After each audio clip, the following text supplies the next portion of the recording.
Darrow, she says softly. Even shivering, she is beautiful.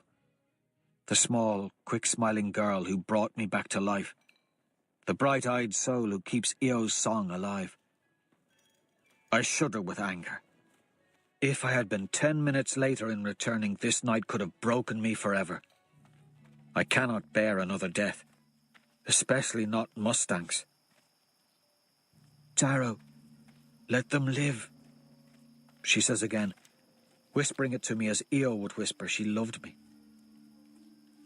It cuts to my core. I can't take the sound of her voice, the anger inside me. My mouth doesn't work. My face is numb. I can't lose the grimace of rage that controls it. I drag the two boys out by their hair and kick them till Mustang joins us. I leave them moaning in the snow and return to help her dress. She feels so fragile as I pull her animal skins around her bony shoulders. Knife or snow? She asks the boys when she's dressed. She holds the knives heated in the fire in her trembling hands. She coughs. I know what she's thinking. Let them go, and they kill us as we sleep. Neither will die from their wounds. The medbots would come if that were the case. Or maybe they won't for Oathbreakers. They choose snow. I'm glad. Mustang didn't want to use the knife. We tie them to a tree at the edge of the woods and light a signal fire so that some house will find them. Mustang insisted on coming along, coughing all the way, as if she were worried I wouldn't do as she asked. She was right to think that. In the night, after Mustang has gone to sleep, I get up to go back and kill the Oathbreakers. If Jupiter or Mars finds them, then they will spill where we are, and we will be taken. Don't, Darrow, she says as I pull back the caribou skin. I turn. Her face peers out from our blankets. We will have to move if they live, I say. And you're already sick. You'll die. We have warmth here. Shelter. Then we will move in the morning, she says. I'm tougher than I look. Sometimes that is true. This time, it is not. I wake in the morning to find that she shifted in the night to curl into me for warmth.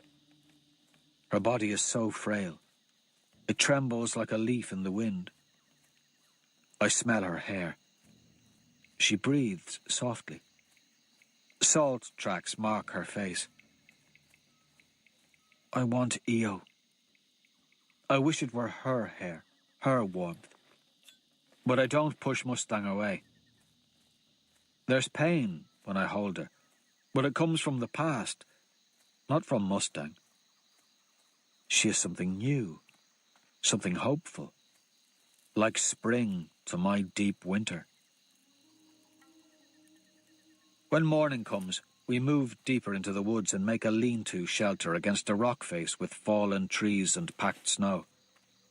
We never find out what happened to the Oathbreakers, or our cave. Mustang can barely sleep, she coughs so much. When she sleeps, curled into me, I kiss the nape of her neck softly, softly, so that she will not wake, though I secretly wish she would, if just to know that I'm here. Her skin is hot. I hum the song of Persephone. I can never remember the words, she whispers to me.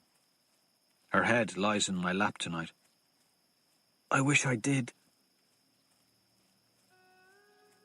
I have not sung since Lycos.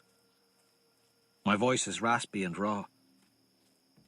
Slowly, the song comes. Listen, listen, remember the wane of sun's fury and waving grain. We fell and danced along to croon a knell of rights and wrongs. And my son, remember the burn when leaves were fire and seasons turned. We fell and sang a song to weave a cell all autumn long. And down in the vale, hear the reaper swing. The reaper swing. The reaper swing. Down in the vale, hear the reaper sing. A tale of winter long. My girl, remember the chill when rains froze and snows did kill. We fell and danced along through icy hell to their winter song. My love,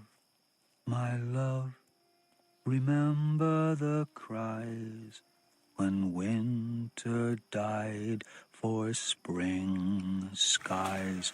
They roared and roared, but we grabbed our seed and sowed a song against their greed. My son, remember the chains when gold ruled with iron reins.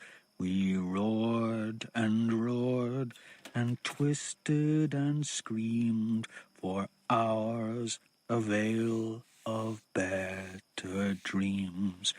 And down in the vale, hear the reaper swing. The reaper swing. The reaper swing. Down in the vale, hear the reaper sing. A tale of winter done. It is strange, she says. What is? Father told me that there would be riots because of that song, that people would die. But it is such a soft melody. She coughs blood into a pelt. We used to sing songs by the campfire, out in the country, where he kept us out of... Coughs again. Of the public eye, when my brother died. Father never sang with me again. She will soon die. It's only a matter of time. Her face is pale. Her smile's feeble. There's only one thing I can do since the medbots haven't come. I will have to leave her to seek out medicine. One of the houses might have found some or received injectables as a bounty. I'll have to go soon, but I need to get her food first. Someone follows me that day as I hunt alone in the winter woods. I wear my new white wolf cloak. They are camouflaged as well. I do not see whoever it is, but he is there. I pretend my bowstring needs fixing and steal a glance back. Nothing. Quiet. Snow. The sound of wind on brittle branches. They still follow as I move along. I feel them behind me. It's like the ache in my body from my wound. I pretend to see a deer and pass quickly through a thicket, only to scramble up a tall pine on the other side. I hear a pop. They pass beneath me. I feel it on my skin, in my bones. So I shake the branches under my legs. Gathered snow tumbles down. A distorted hollow in the shape of a man forms in the snowfall. It is looking at me. "Fitchner!" I call down. His bubblegum pops again. "You may come down now, boyo." Fitchner barks up. He deactivates his ghost cloak and grav boots and sinks into the snow. He's wearing a thin, black thermal. My layered fatigues and stinking animal skins don't keep me half as warm. It's been weeks since I last saw him. He looks tired. "Going to finish what Cassius started?" I ask as I hop down. He looks me over and smirks. "You look horrible." "You do too. The soft bed, warm food, and wine giving you trouble." I point up. We can just barely see Olympus between the skeletal branches of the winter trees. He smiles. "Readout says you've lost 20 pounds. "Baby fat," I tell him. "Cassius's iron sword carved it off." I pull up my bow and point it at him. I wonder if he's wearing a pulse shield. It'll stop anything short of pulse weapons and razors. Only recoil plate can gird off those weapons, and even then, not well. "I should shoot you." "You wouldn't dare. I'm a proctor, boyo." I shoot him in the thigh. Except the arrow loses velocity before it hits the invisible pulse shield, which flickers iridescent, and the arrow bounces to the ground. So, they wear it at all times, even when they don't wear recoil armor. "Well, that was petulant." He yawns. Pulse shield, grav boots, ghost cloak. Looks like he has a pulse fist too, and those famous razors. Snow melts as it touches his skin. He saw me in the tree, so I'm guessing his eyes have injected optics. Certainly thermal scopes and night vision. He has a widget and an analyzer mod too. He knew my weight. Probably knows my white blood cell count. What about spectrum analysis? He yawns again. "Little sleep these days on Olympus. Busy days." "Who gave the jackal the hollow of me killing Julian?" I ask. "Well, you don't dally away time." He did something, just as I spoke, and the sound around us localizes. I can't hear anything beyond an invisible 5-meter bubble.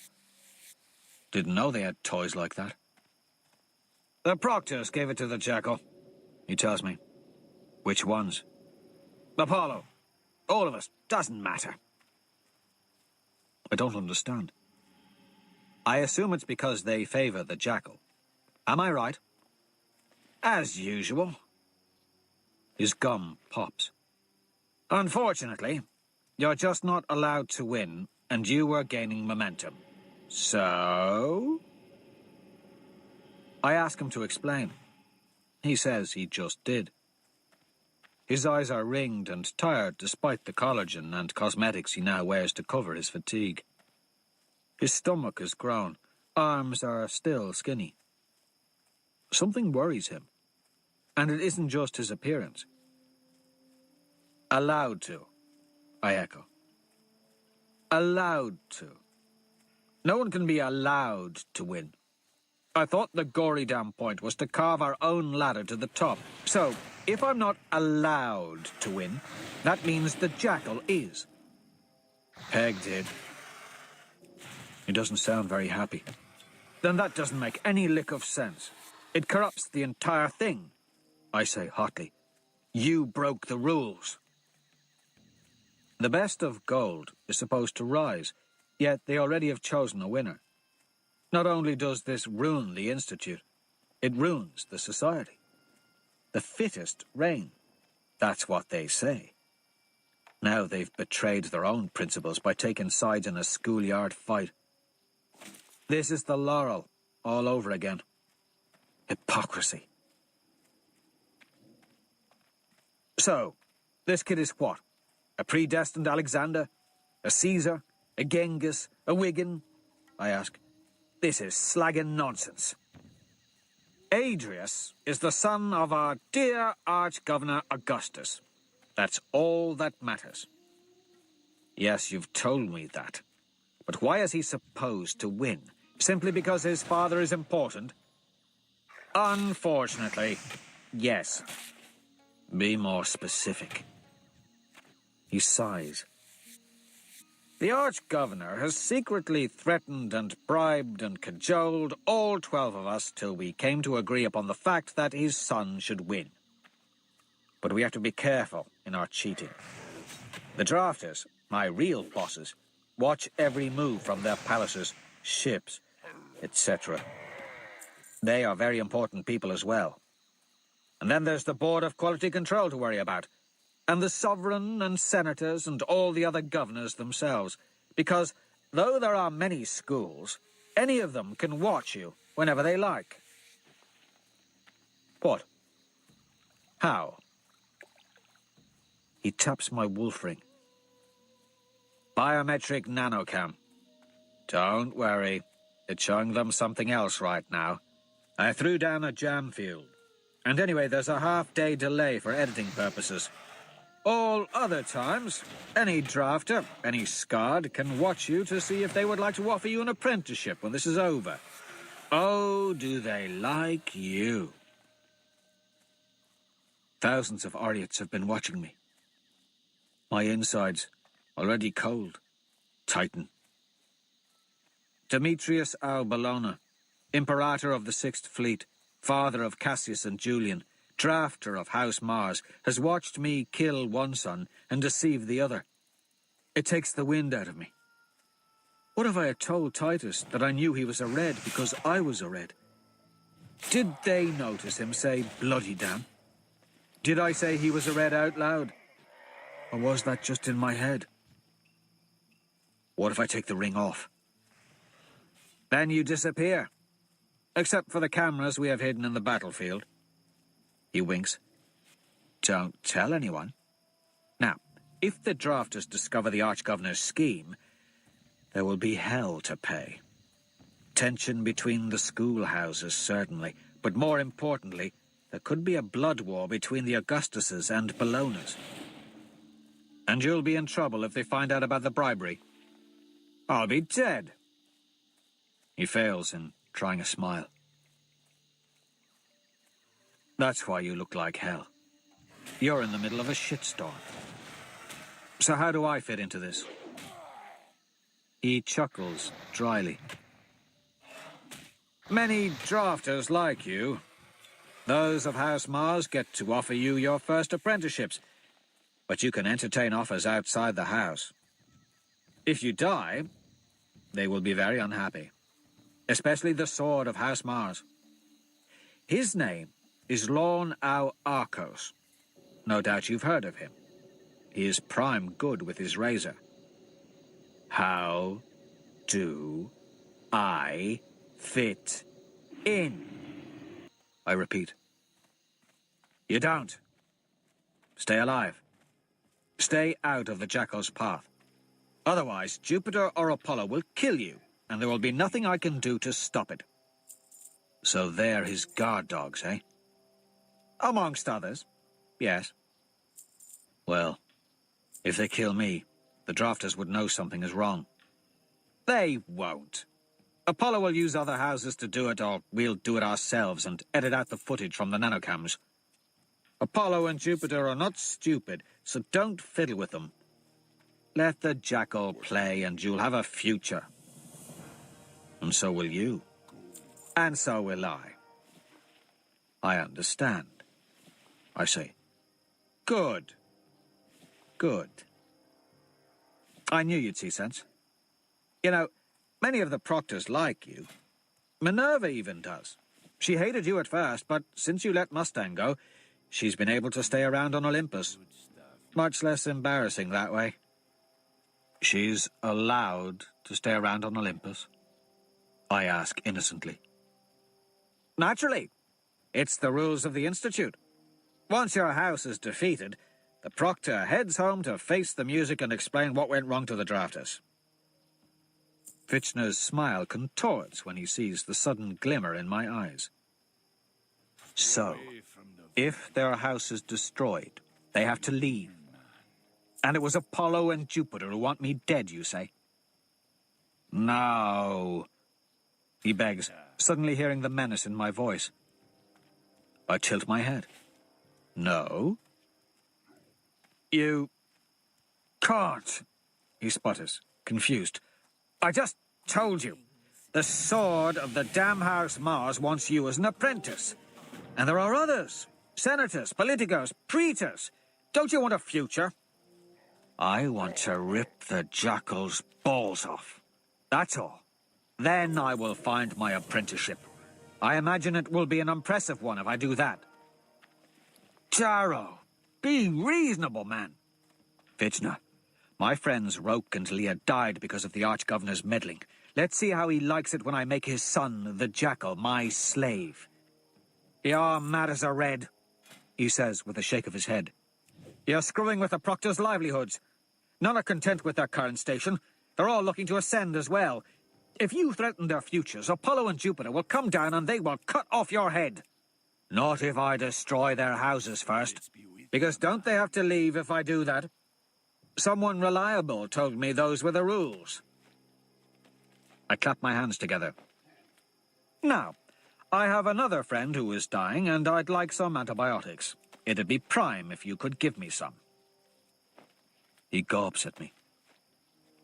After this? Why would I? Because you've been a piss-poor proctor up until now. You owe me bounties, and you have your own future to look after. He snorts, a defeated laugh. Fair enough. He takes an injectable from a med case on his leg and hands it to me. I notice how the pulse shield doesn't hurt me when his hand touches mine. So, they can turn it off. I thank him by clapping his shoulder affectionately. He rolls his eyes. The armor is turned off over the entire body. Then it's back. I hear the micro-hum at his waist, where the contraption sits. Now that I've got proctors for enemies, it's a good thing to know. So what will you do? Fitchner asks. Who is more dangerous, Apollo or Jupiter? Be honest, Fitchner. Both are monsters of men.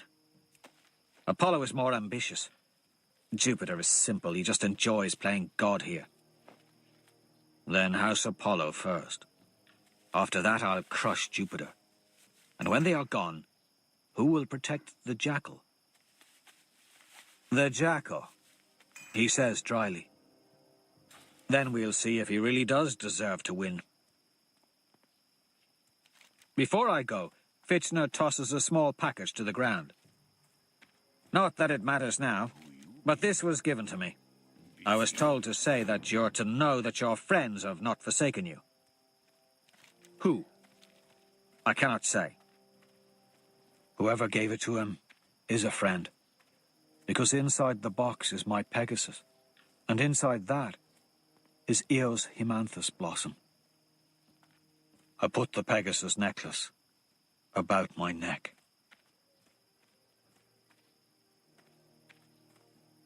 Chapter 35. Oathbreakers. My friends are with me. What would they mean by that? Which friends? The sons of Ares? Or was the mystery friend being more general, alluding to those who support my chances at the Institute? Do they know the significance of the Pegasus? Or were they simply reuniting me with something they thought I might miss? So many questions. None of them matter. They're outside the game. The game. What else is there but the game? All the true things in the world, all my relationships, all my aspirations and needs are wrapped up in this game, wrapped up in me winning. To win, I'll need an army. But it cannot be made of slaves. Not again. I now need, as I'll need at the head of a rebellion, followers, not slaves. Man cannot be freed by the same injustice that enslaved it. A week after I inject Mustang and her fever fades, we set off to the north. Her strength grows the more we move. Her cough is gone, and her quick smile returns. Sometimes she needs a rest, but soon she comes close to outpacing me. She lets me know it, too. We make as much noise as possible when we move to draw our prey to us. On the 6th night of setting obnoxiously large fires, we get our first nibble. The Oathbreakers come along a stream, using its sound to mask their approach. I like them immediately. Were our fire not a trap, they could have caught us unawares. But it is a trap. And when two step into the light, we almost spring it. Yet, if they are smart enough to come along the stream, they are smart enough to leave someone in the dark. I hear an arrow knock on a bowstring. Then there's a yelp. Mustang takes the one in the dark. I take the other too. I stand up from my snow pile, my wolf cloak shedding snow, and knock them down from behind with the flat of my bow. Afterward, the one Mustang struck nurses his swollen eye by our fire as I speak with their leader. Her name is Milia.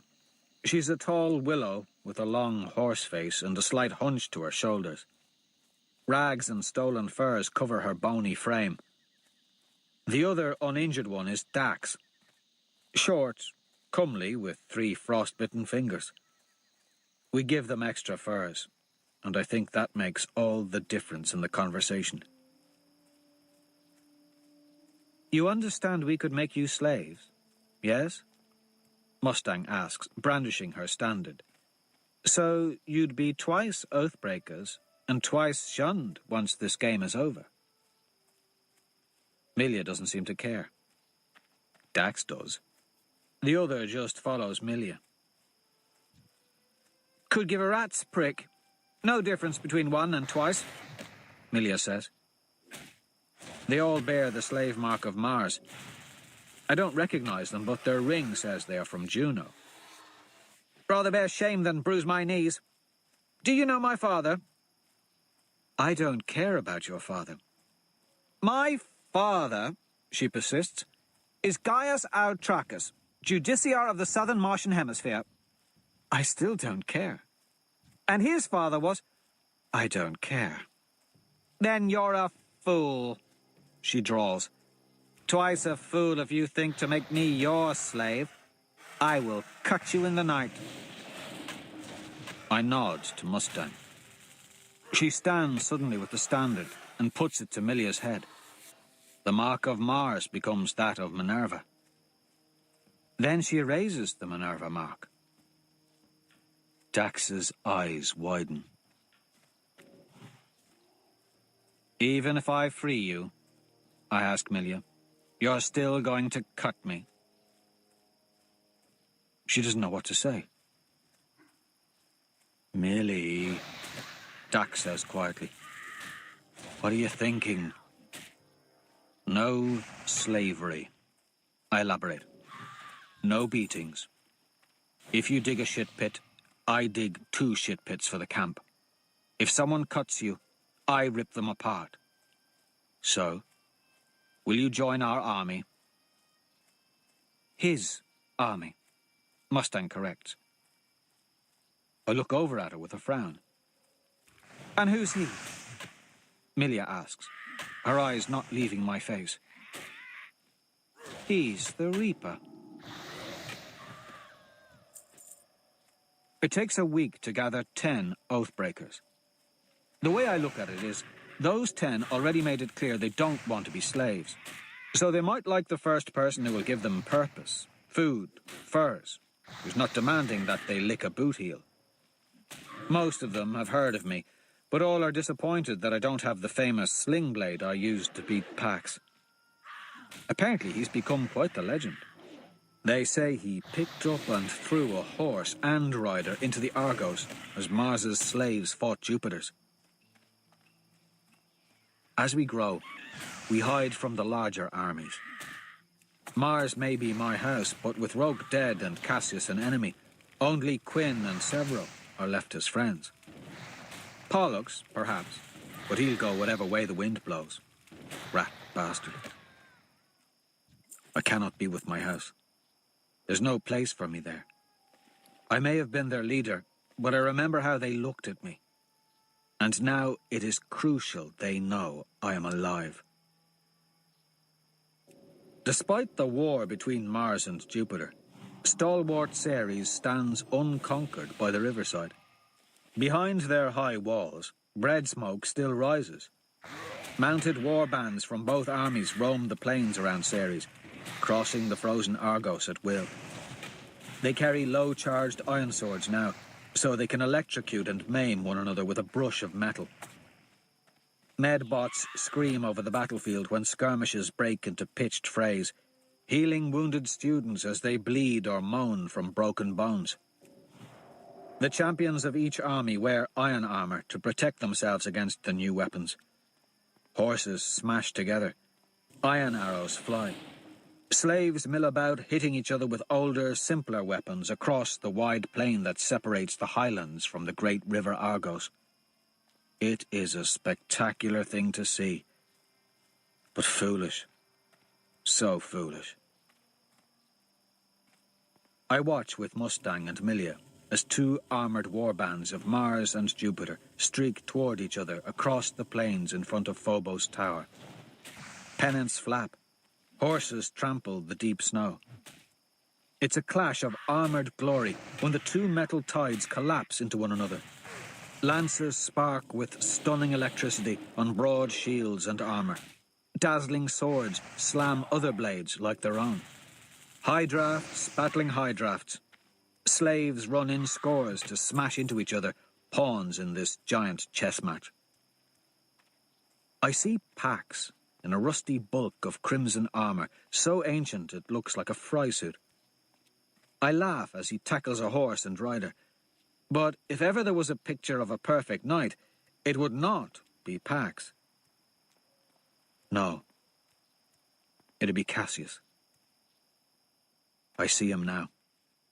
His armour glows as he stuns opponent after opponent, galloping through the enemy, his sword humming left and right, flickering like a tongue of fire. He can fight, but I'm shocked at how foolishly he chooses to, diving nobly into the enemy's gut with a force of lancers, capturing enemies. And then the surviving troops regroup and do the same to him, over and over, neither side taking substantial advantage. What idiots, I say to Mustang. All that pretty armour and swords blinded them. I know. Maybe if they slam into one another 3 or 4 more times, it may just work. They've got tactics, she says. Look, a wedge formation there, and a feint there that'll turn into a flank sweep. Yet I'm right. Yet you're not wrong. She watches for a moment. Like our little war, all over again. Except you're not running around howling at people like a moon-touched wolf. Mustang sighs and puts a hand on my shoulder. Ah, the good old days. Milia watches us with a wrinkled nose. Tactics win battles. Strategy wins wars, I say. Oh, I am Reaper, god of wolves, king of strategy. Mustang pinches my cheek. You are just too adorable. I swatter away. Milia rolls her eyes. So, what is our strategy, my lord?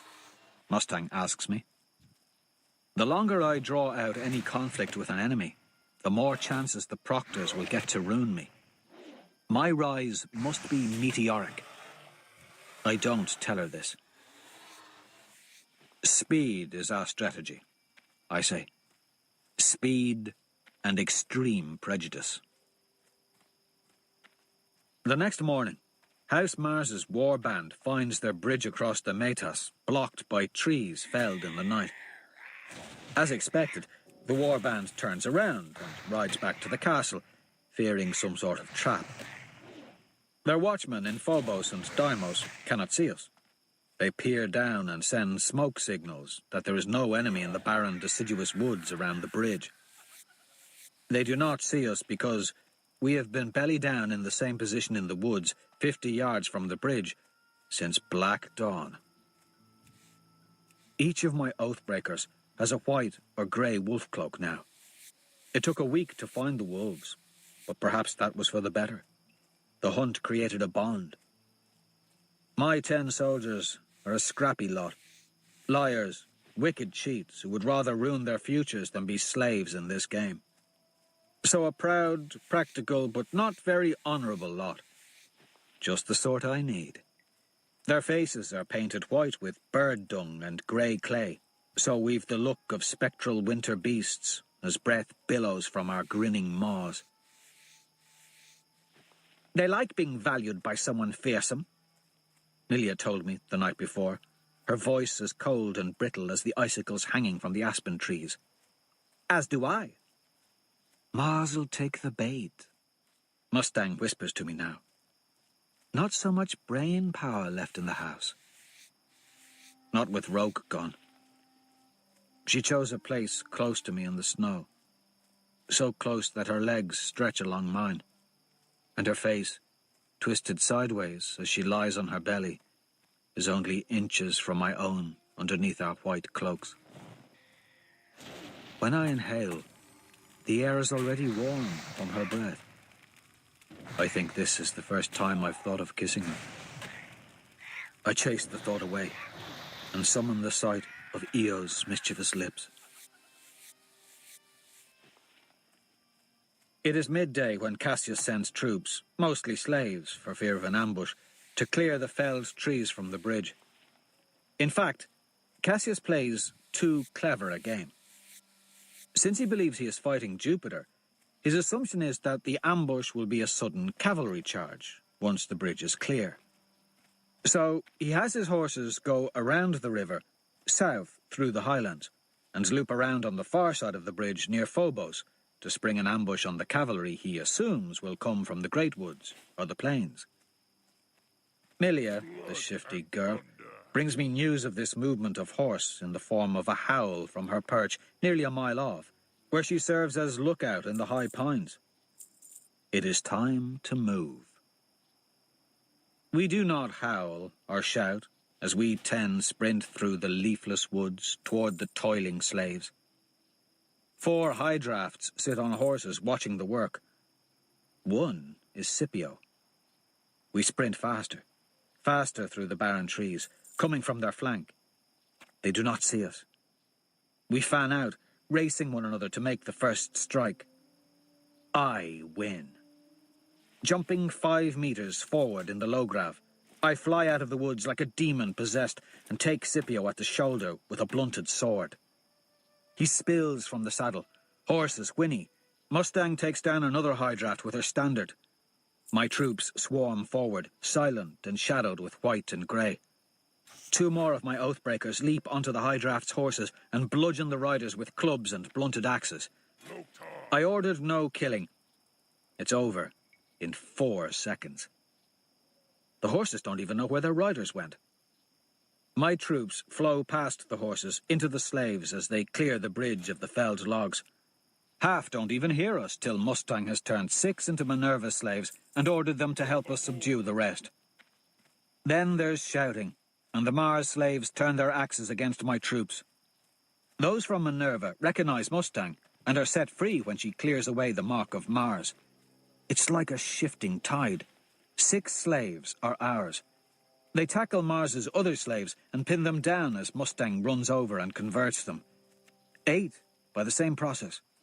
10 11 till only one offers trouble. And he's the prize. Pax. He doesn't have his armor, thank God. He's here for labor, but it still takes 7 of us to take him to the ground. He's roaring and screaming his name. I dive at him and take a fist to the face. I'm spitting and laughing as we pile on till there's 12 of us holding the genetic monster down. Mustang frees him of the mark of Mars, and his roars become laughter so high-pitched it sounds like a girl's. Freedom! He roars. He jumps up, looking for someone to maim. Darrow our Andromedas! He shouts at me, ready to break my face till Mustang shouts him down. He's on our side, Mustang says. The truth?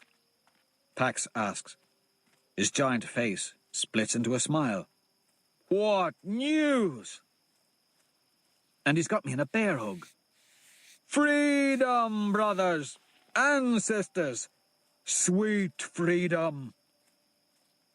We leave Scipio and the other high drafts moaning on the ground. The smoke signals plume up from Phobos and Deimos as we sprint through the Vale's woods into the Dwarf Mountains to the north, before the horsemen of Mars can loop back around the blocked bridge to assail us. The watchmen saw it all, and they must be horrified. It happened in less than a minute. Pax won't stop laughing like a girl. House Mars will be confused by the sudden depletion of their ranks, but I need more than that. I need them to replace the vision they have of me, one of a flawed leader, with something supernatural, something beyond their understanding. I need to be like the jackal, nameless and superhuman. That night, I slither through the snow north of Castle Mars. Riders patrol the glen. Their hooves are soft on the grass in the night. I hear their bridles clinking in the darkness. I do not see them. My wolf cloak is white as the falling snow.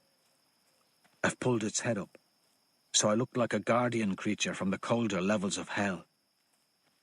The rock face is steeper than I remember. I nearly fall as I pull myself along the snowy vertical. I reach the castle wall. Torches flicker on the ramparts. Wind whips the flames about. Mustangs should be about to light the blaze. I strip away my cloak and ball it up. My skin is coated in charcoal. I push the metal tongs into the spaces between the stones.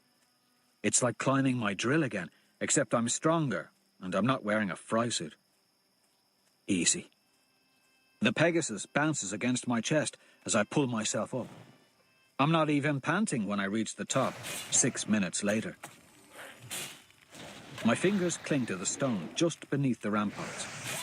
I hang, listening to the passing sentry. Of course, it is a slave. And she's not stupid. She sees me as I pull myself over the rampart and shoves a spear against my throat.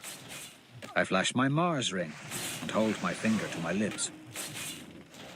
Why should I not call out? She asks. She was once of Minerva. Did they tell you to guard the wall for enemies? I'm sure they did. But I'm of House Mars. The ring says so.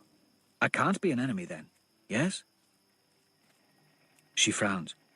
The Primus told me to watch the walls for intruders, and to kill or call out. This is my home. I am rightful Primus of House Mars. I am your master, and I demand you continue to watch the wall for intruders. It is imperative. I wink. I swear Virginia would be happy if you followed your orders to the letter. She cocks her head at Mustang's real name and looks me over. My Primus is alive.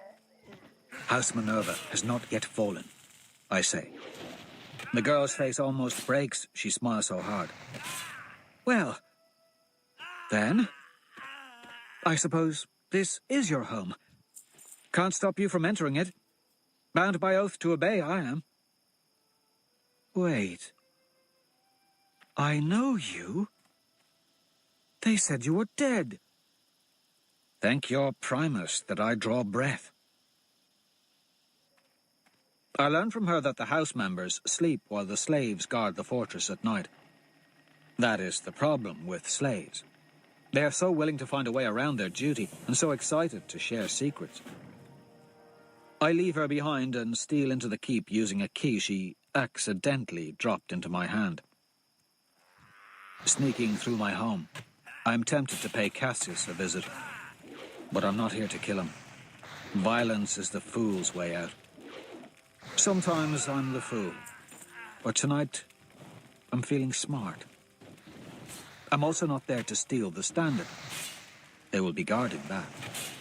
No, I'm there to remind them that they once were afraid of me, that I am the best of them all. I can go where I please, do what I please. I stay in the shadows even though I could use the same argument on every slave guard they have. Instead, I carve a sling blade on every door in the keep. I slip into the war room and carve a sling blade into the huge table there to create the myth. Then I carve a skull into Cassius's chair and slab a knife deep into the back of the wood chair to create the rumor. As I leave the way I came, I see the hillside north of the castle erupt in flame. The brush, stacked in the shape of the Reaper's sling blade, burns hot in the night. Severo, if he is still with Mars, will find me. And I could use the little bastard's help.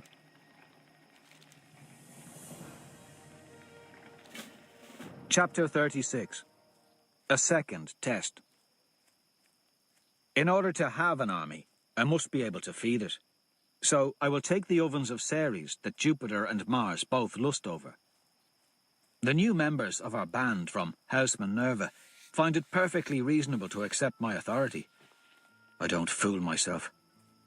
Yes, they were impressed by me hiding my howlers inside dead horses months ago, and they remember me defeating Pax, but it's only because Mustang trusts me that they obey. We leave those of House Diana as slaves for now. I need to earn their trust. Tactus, oddly, is the only one who seems to trust me. Then again, the laconic youth was all smiles when I told him I'd be sewing him inside of a dead horse over a month ago. There are 2 more of Diana that I sewed away. The others call them the dead horses, and they each wear braids of white horsehair. I think they're a bit mental. If there is anything in the woods and highlands, it is an abundance of wolves. We hunt them to train our new recruits in my way of fighting. No glamorous cavalry charges, no damn lances, and certainly no stupid rules of engagement. Everyone gets cloaks, which are smelly things as they dry and we peel away the rot. Everyone except Pax. They haven't yet made a wolf big enough for him. House Ceres is no stranger to siege, Mustang says. She's right. At night, they seem to have more soldiers awake than in the day. They watch for sneak assaults. Blazing bundles of tinder light the base of their walls at night. Somehow, they have dogs now. Those prowl along the battlements. The way from the water is guarded ever since I tried sending Severo in through the latrines long ago during a sneak attack I arranged when we were at war with Minerva. He barely forgave me for that one.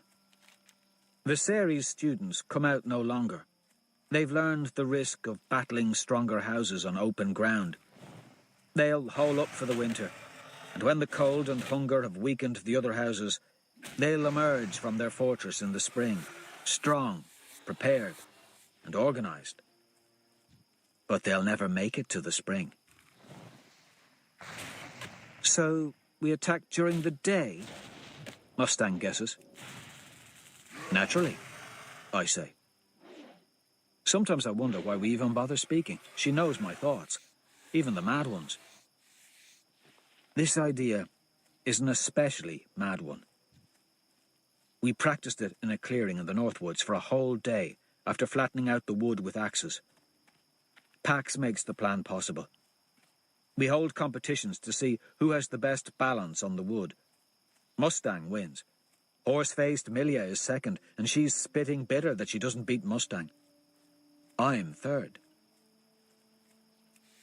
As we did when springing the trap on House Mars, we sneak as close as we dare the night before and bury ourselves in the deep snow. Again, Mustang and I pair off, huddling tight with one another under the snow. Tactus tries pairing with Milia, but she tells him to go slag himself. If you look at it properly, I was trying to do you a favor. He mutters over at Milia as he huddles down under Pax's smelly armpit. You're about as pretty as a gargoyle's wart, so when else would you get a chance to snuggle with the likes of me? Ungrateful sow. Mustang and the other girls snort their derision. Then the quiet of the night and the chill of the open ice plain bite into us, and we grow silent. Come morning, Mustang and I shiver into one another, and a new snowfall threatens to ruin our plan, burying us even deeper in the plain. But the wind is manageable, and the flakes do not bury us too deep as they spin through the air. I'm first up, though I do not move. And soon after I yawn away the last vestige of sleep, my army wakes organically, one student stirring and grumbling into another, till there's a snake of sniffing and coughing golds buried together in a shallow tunnel beneath the snow surface. I can't see them, but I hear their waking, despite the sound of the snowstorm's wind. Ice formed around me in the night, outside my thick cloaks. Mustang's hands are inside my pelts, warm against my side. Her breath heats my neck. As I stir, she yawns and straightens, pulling a little away as she stretches cat-like under the snow. Snow crumbles in between us. Gory hell, this is miserable. Dax, Milia's companion, mutters. I can't see him in our snow tunnel. Mustang nudges me. We can just barely see Tactus curled into the hollow of Pax's armpit.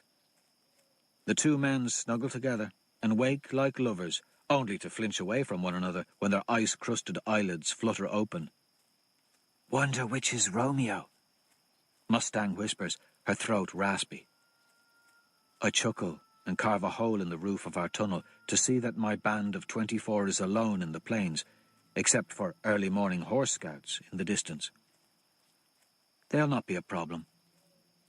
Wind rolls in from the North River, biting deep into my face. You ready for this?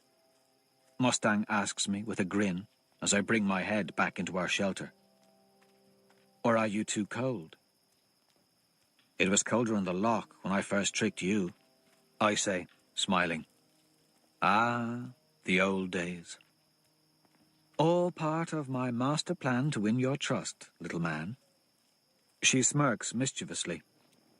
She sees the worry in my eyes, so she grips my thigh and comes close so the others can't hear.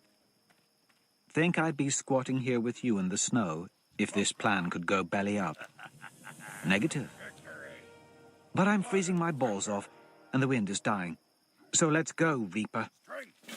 I give the countdown, and we're up, snow crumbling around us, wind stinging our faces, and sprinting the 100 meters across the plains to the walls.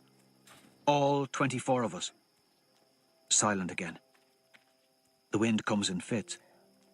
We carry the long tree between us, huddling tight to it, as we did in the night when it shared our tunnel with us.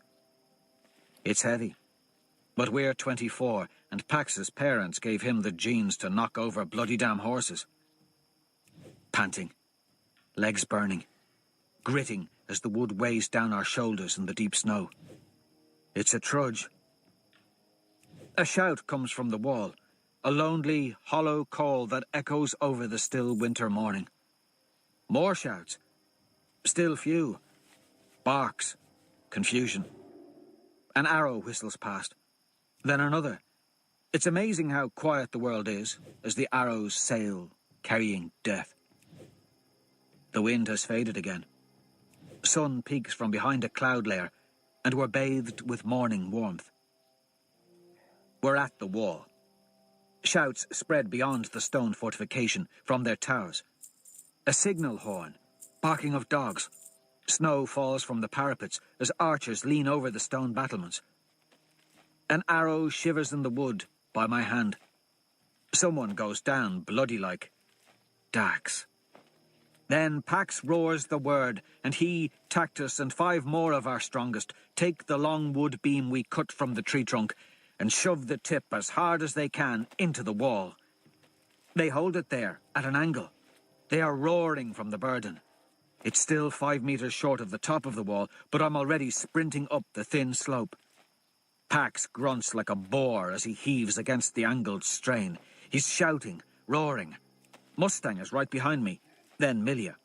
I almost slip. My balance and helldiver hands keep me scrabbling up the knotted wood.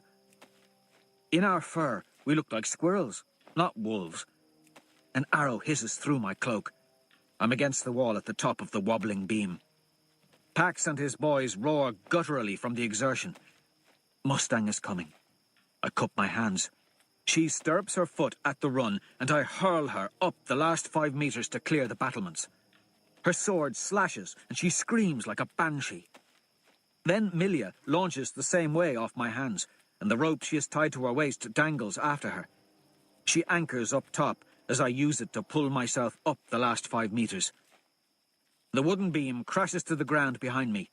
My sword is out. It's mayhem. House Ceres was caught unaware. They've never had an enemy on the battlements. And there are 3 of us, screaming and slashing. Rage and excitement fill me, and I begin my dance. They only have bows. It's been months since they've used swords.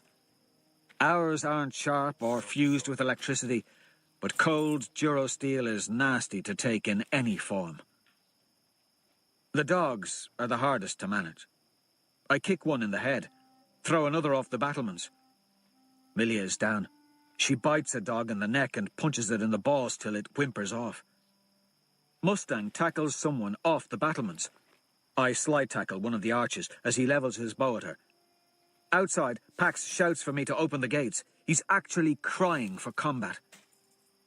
I follow Mustang down into their courtyard, jumping from the parapet down to where she fights a big Ceres student. I end the boy with my elbow and take my first glimpse of the bread fortress. The castle is an unfamiliar design. A courtyard leading to several buildings and a huge keep where the bread bakes, making my stomach rumble. But all that matters to me is the gate. We rush to it. Shouts from behind us. Too many for us to fight. We get to the gate just as 3 dozen House Ceres students run at us across the courtyard from their keep. "Hurry!" Mustang shouts. Hurry! Milia shoots arrows at the enemy from the parapets. Then I open the gate. Pax aut Telemanus! Pax aut Telemanus! He shoves me aside. He's shirtless, massive, muscled, screaming. His hair is painted white and spiked with sap to form 2 horns. A piece of wood, as long as my body, serves as his club. The House Ceres students flinch back. Some fall, some stumble. A boy screams as Pax thunders close. Pax aut Telemanus! Pax aut Telemanus! He wants no nickname, as he charges forward like a minotaur possessed. When he hits the mass of House Ceres students, it is ruin. Boys and girls fly through the air like chaff on reaping day. The rest of my army sprints in behind the mad bastard. They begin to howl, not because I told them to, not because they think they are Sevro's howlers, but because it was the sound they heard when my soldiers cut their way out of horses' bellies, the sound that made their hearts sink as they were conquered. Now it's their turn to howl as they turn the battle into a mad melee. Pax screams his name, and he screams mine, as he conquers the citadel almost single-handedly. He picks a boy up by the leg and uses him as a club. Mustang drifts about the battlefield like some Valkyrie, enslaving those who lie stunned on the ground. In 5 minutes, the ovens and citadel are ours. We shut their gates, howl, and eat some bloody damn bread. I free the House Diana slaves who helped me capture the fortress and take a moment with each to share a laugh. Tactus sits on some poor boy's back, braiding the prisoner's hair in girlish pigtails, till I nudge him to get off. He slaps at my hand. "Don't touch me," he snaps. "What did you say?" I growl. He stands fast, his nose coming only to my chin, and speaks very quietly so only we can hear. "Listen, big man. I am of the gens Valii. My pure blood goes back to the conquering. I could buy and sell you with my weekly allowance. So you don't demean me in this little game like all the others, you schoolyard king." Then louder so others can hear. "I do as I like, because I took this castle for you and slept in a dead horse so we could take Minerva. I deserve to have some fun." I lean close. 3 pints. He rolls his eyes. "Whatever are you growling about?" "That's how much blood I'm about to make you swallow." "Well, might makes right." He chuckles and turns his back on me. Then, mastering my anger, I tell the members of my army that they will never be slaves in this game again, so long as they wear my wolfskin. If they don't like that notion, they can clear out. None do, but that's expected. They want to win, but to follow my orders, to understand that I don't think I'm some high and mighty emperor, their proud hearts need to feel valued. So I make sure they know they are. I pay each student a specific compliment, one they remember forever. Even when I am ruining their society at the vanguard of 1 billion screaming Reds, they will tell their children that Darrow of Mars once clapped them on the shoulder and paid them a compliment. The defeated students from House Ceres watch me free my army's slaves, and they gape. They don't understand. They recognize me, but they don't comprehend why there isn't a single other Mars student, or why I'm in power, or why I think it is allowed to free slaves. While they are still gaping, Mustang enslaves them with the symbol of House Minerva, and they become doubly confused.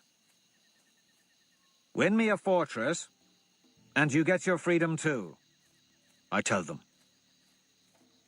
Their bodies are different from ours, softer from much bread and little meat. "But you must be starving for some venison and wild meat. Some protein is missing in your diets, I think."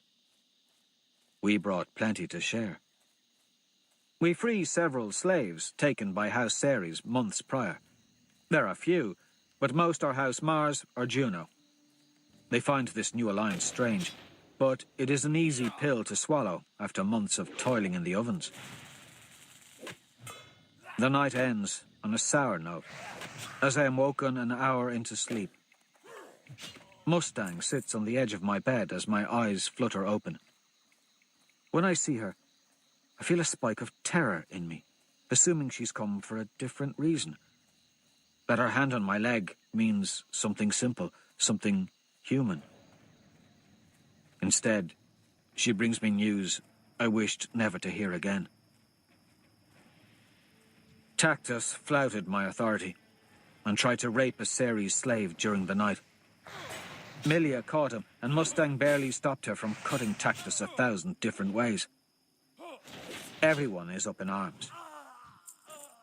"It's bad," Mustang says. The Diana students are in their war gear and are about to try to take him back from Milia and Pax. "They're mad enough to fight Pax?" "Yeah." "I'll get dressed. Please." I meet her in the Ceres war room 2 minutes later. The table is already carved with my sling blade. I didn't do it, and it's much better work than I could have managed. "Thoughts?" I fall into the seat opposite Mustang. We're a council of 2. It's times like this I miss Cassius, Rogue, Quinn, all of them. Especially Severo. When Titus did this, you said we make our own law, if I remember right. You sentenced him to death. So, are we still doing that? Or are we doing something more convenient? She asks me, as though she already thinks I'm letting Tactus off the hook. I nod, surprising her. He'll pay, I say. It just pisses me off. She takes her feet off the table and leans forward to shake her head. We're meant to be better than this. That's all peerless are supposed to be, transcendent of urges that, she holds up ironic air quotes, enslave the weaker colors. It isn't about urges. I tap the table in frustration. It's about power. Tactus is of House Valii, Mustang exclaims. His family is ancient. How much power does that asshole want? Power over me, I mean. I told him he couldn't do something. Now he's trying to prove that he can do whatever he wants. So he's not another heathen like Titus? You've met him. Of course he's a heathen. But no, this was tactical. Well, the clever shit has put you in a tight spot. I slap the table. I don't like this. Someone else picking the battle or the battlefield. That's how we will lose. It's a no-win, really. We can't come out ahead. Someone is going to hate you either way. So we just have to figure out which way is the least damaging. Prime? What about justice? I ask. Her eyebrows float upward. What about winning? Isn't that what matters? You trying to trap me? She grins. Just testing you. I frown. Tactus killed Tamara, his primus, cut her saddle, and then rode over her. He's wicked. He deserves any punishment we give him. Mustang raises her eyebrows as if this is all to be expected. He sees what he wants, and he takes it. How admirable, I mutter. She tilts her head at me, lively eyes going over my face. Rare. What's that? I was wrong. About you. That's rare. Am I wrong about Tactus? I ask. Is he wicked, really? Or is he just ahead of the curve? Does he just grasp the game better? No one grasps the game. Mustang puts her muddy boots on the table again and leans back. Her golden hair falls past her shoulders in a long braid. The fire crackles in the hearth. Her eyes dance over my face. I don't miss my old friends when she smiles like that. I ask her to explain. No one grasps the game because no one knows the rules. No one follows the same set of rules. It is like life. Some think honor universal. Some think laws binding. Others know better. But in the end, don't those who rise by poison die by poison? I shrug. In the storybooks.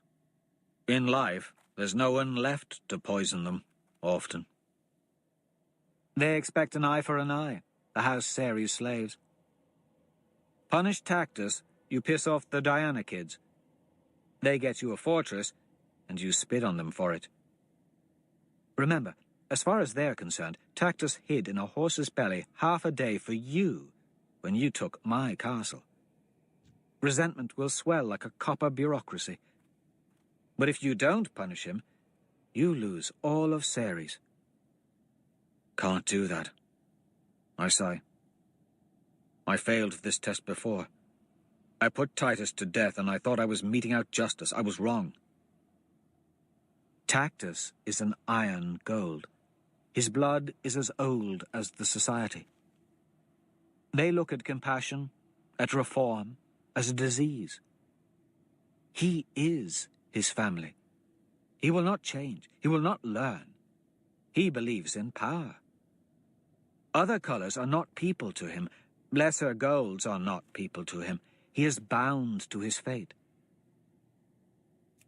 Yet I'm a red, acting like a gold. No man is bound to his fate. I can change him. I know I can. But how? What do you think I should do? I ask. Ha! The Great Reaper. She slaps her thigh. When have you ever cared what anyone thinks? You're not just anyone. She nods and, after a moment, speaks.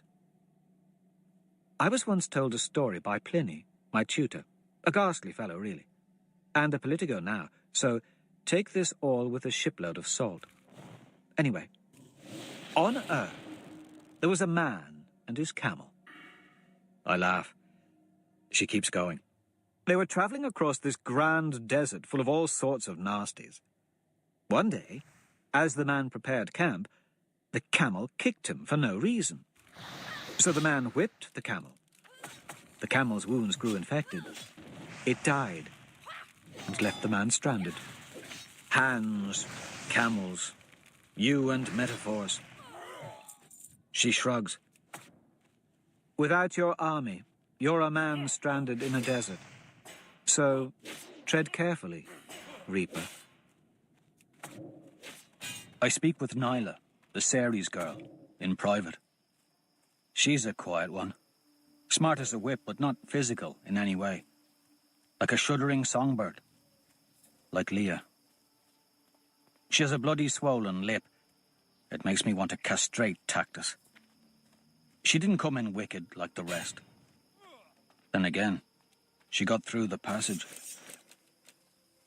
He told me. He wanted me to rub his shoulders. Told me to do what he said because he was my master, because he spent blood taking the castle. Then he tried, well, you know. 100 generations of men have used that inhuman logic. The sadness her words create in me makes me miss home. But that happened there too. I remember the screams that made the soup ladle tremble in my mother's hand. Remember how my cousin earned antibiotics from that gamma. Nyla blinks and stares for a moment at the floor. I told him I was Mustang's slave. House Minerva's. It's her standard. I didn't have to obey him. He just kept pushing me down. I screamed. He punched me, and he just held my throat till things started to fade, and I barely smelled his wolf cloak anymore. Then that tall girl, Milia, knocked him off, I guess. She didn't mention that there were other Diana soldiers in the room. Others watched. My army. I gave them power, and this is how they use it. It's my fault. They are mine, but they are wicked. That will not be fixed by punishing one of them. They have to want to be good. What would you like for me to do to him? I ask her. I don't reach out to comfort her. She doesn't need it, even though I think I do. She reminds me of Evie, too. Nyla touches her dirty curls and shrugs. Nothing. Nothing isn't enough. To fix what he tried to do to me. To make it right.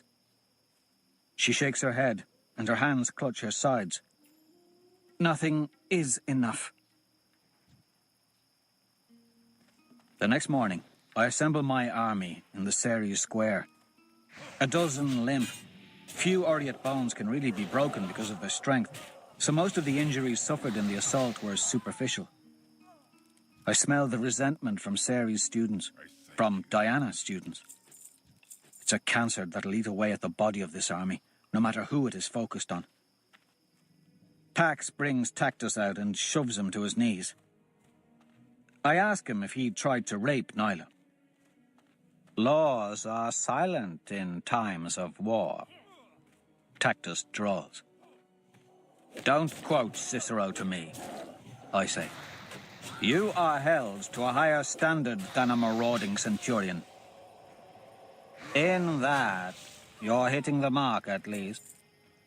I am a superior creature, descended from proud stock and glorious heritage. Might makes right, Darrow. If I can take, I may take. If I do take, I deserve to have. This is what peerless believe. The measure of a man is what he does when he has power. I say loudly. Just come off it, Reaper. Tactus replies, confident in himself, as all like him are. She's a spoil of war. My power took her. And before the strong, bend the weak. I'm stronger than you, Tactus, I say, so I can do with you as I wish. No? He's silent, realizing he's fallen into a trap. You are from a superior family to mine, Tactus. My parents are dead. I am the sole member of my family. But I am a superior creature to you. He smirks at that. Do you disagree? I toss a knife at his feet and pull my own out. I beg you to voice your concerns. He does not pick his blade up. So, by right of power, I can do with you as I like. I announce that rape will never be permitted, and then I ask Nyla the punishment she would give. As she told me before, she says she wants no punishment. I make sure they know this, so there are no recriminations against her. Tactus and his armed supporters stare at her in surprise. They don't understand why she would not take vengeance, but that doesn't stop them from smiling wolfishly at one another, thinking their chief has dodged punishment. Then I speak. But I say, you get 20 lashes from a leather switch, Tactus. You tried to take something beyond the bounds of the game. You gave in to your pathetic animal instincts. Here, that is less forgivable than murder. I hope you feel shame when you look back at this moment 50 years from now and realize your weakness. I hope you fear your sons and daughters knowing what you did to a fellow gold. Until then, 20 lashes will serve. Some of the Diana soldiers step forward in anger, but Pax hefts his axe on his shoulder, and they shrink back, glaring at me. They gave me a fortress, and I'm going to whip their favorite warrior. I see my army dying as Mustang pulls off Tactus's shirt. He stares at me like a snake. I know what evil thoughts he's thinking. I thought them of my floggers too. I whip him 20 brutal times, holding nothing back. Blood runs down his back. Pax nearly has to hack down one of the Diana soldiers to keep them from charging to stop the punishment. Tactus barely manages to stagger to his feet, wrath burning in his eyes. A mistake, he whispers to me. Such a mistake. Then I surprise him. I shove the switch into his hand and bring him close by cupping my hand around the back of his head. You deserve to have your balls off, you selfish bastard, I whisper to him. This is my army. This is my army, I say more loudly. This is my army. Its evils are mine as much as yours, as much as they are Tactus's. Every time any of you commit a crime like this, something gratuitous and perverse, you will own it. And I will own it with you, because when you do something wicked, it hurts all of us. Tactus stands there like a fool.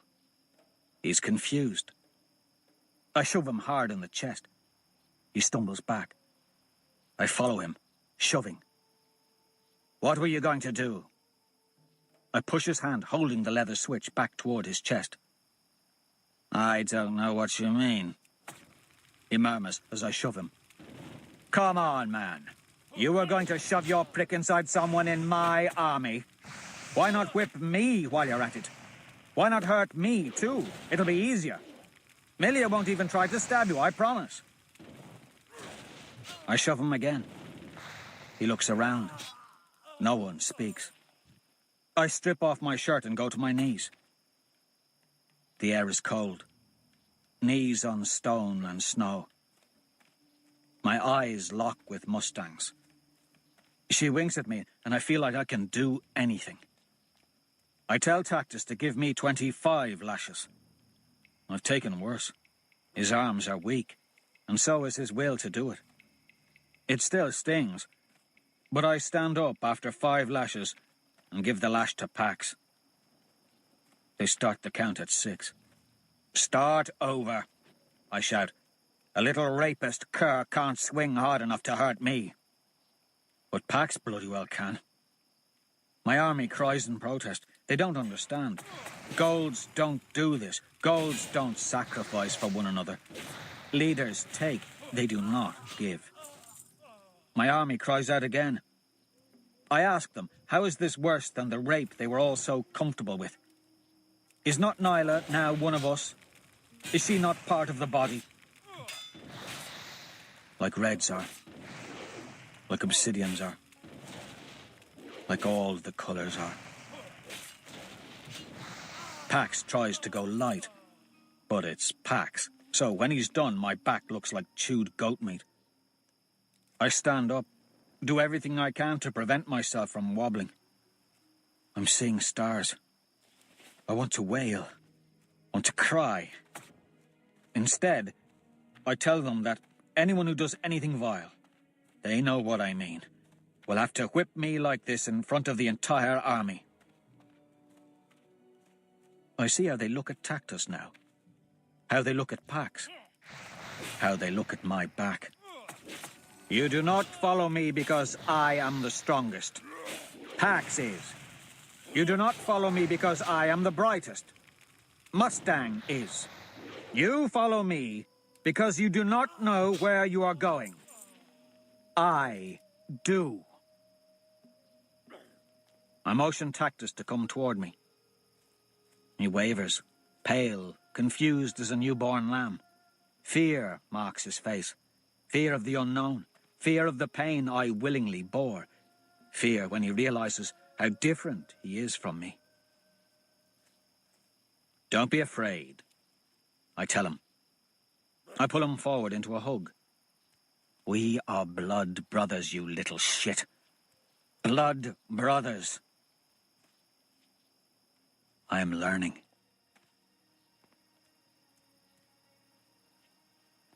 Chapter 37. South. Shit on a pike! I yelp, as Mustang puts salve on my back in the war room. She flicks my back with a finger. Why? I moan. The measure of a man is what he does when he has power. She laughs. You mock him for Cicero, and then spit out Plato. Plato was older. He trumps Cicero. Ow! And what was that about blood brothers?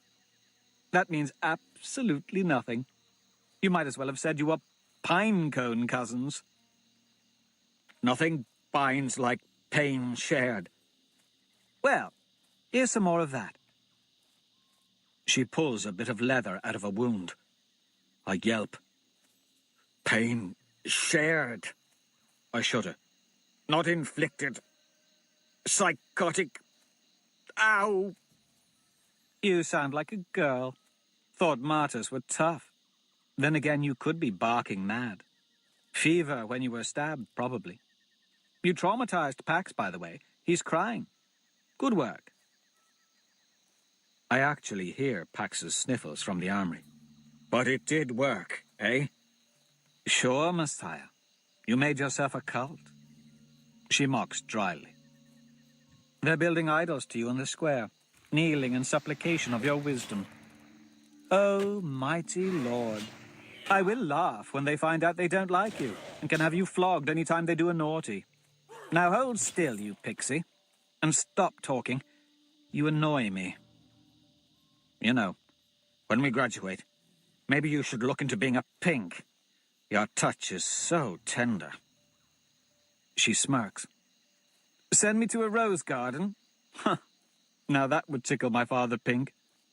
Oh, stop squealing. The pun wasn't that bad. The next day, I organize my army. I give Mustang the duty of choosing 6 squads of 3 scouts each. I have 56 soldiers. More than half are slaves. I make her put a series in each group, the most ambitious. They get 6 of the 8 comm units I found in Ceres' war room.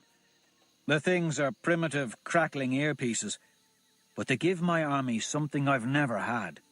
An evolution beyond smoke signals. So, I'm assuming you have a plan besides just going south like some Mongol horde? Mustang says. Of course.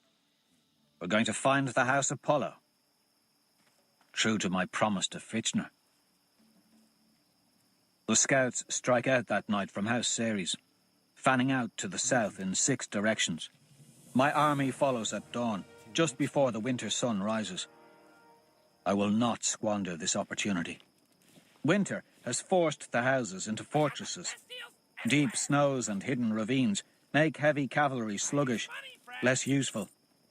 The game has slowed, but I won't. Mars and Jupiter can battle it out for all I care. I'll come back for both later. At nightfall on the 2nd day of our move south, we see the fortress of Juno, already conquered by Jupiter. It lies to the west on a tributary of the Argos. Mountains frame it. Beyond that are the wintry 6-kilometer-high walls of Valles Marineris. My scouts bring me news of 3 enemy scouts, cavalry, in the fringes of the woods to the east. They think it is Pluto, the Jackal's men. The horses are black, and the hair of the riders is dyed the same. They wear bones in their hair. I hear that they rattle like bamboo wind chimes as they ride. Whoever the riders are, they never come close, never fall into my traps.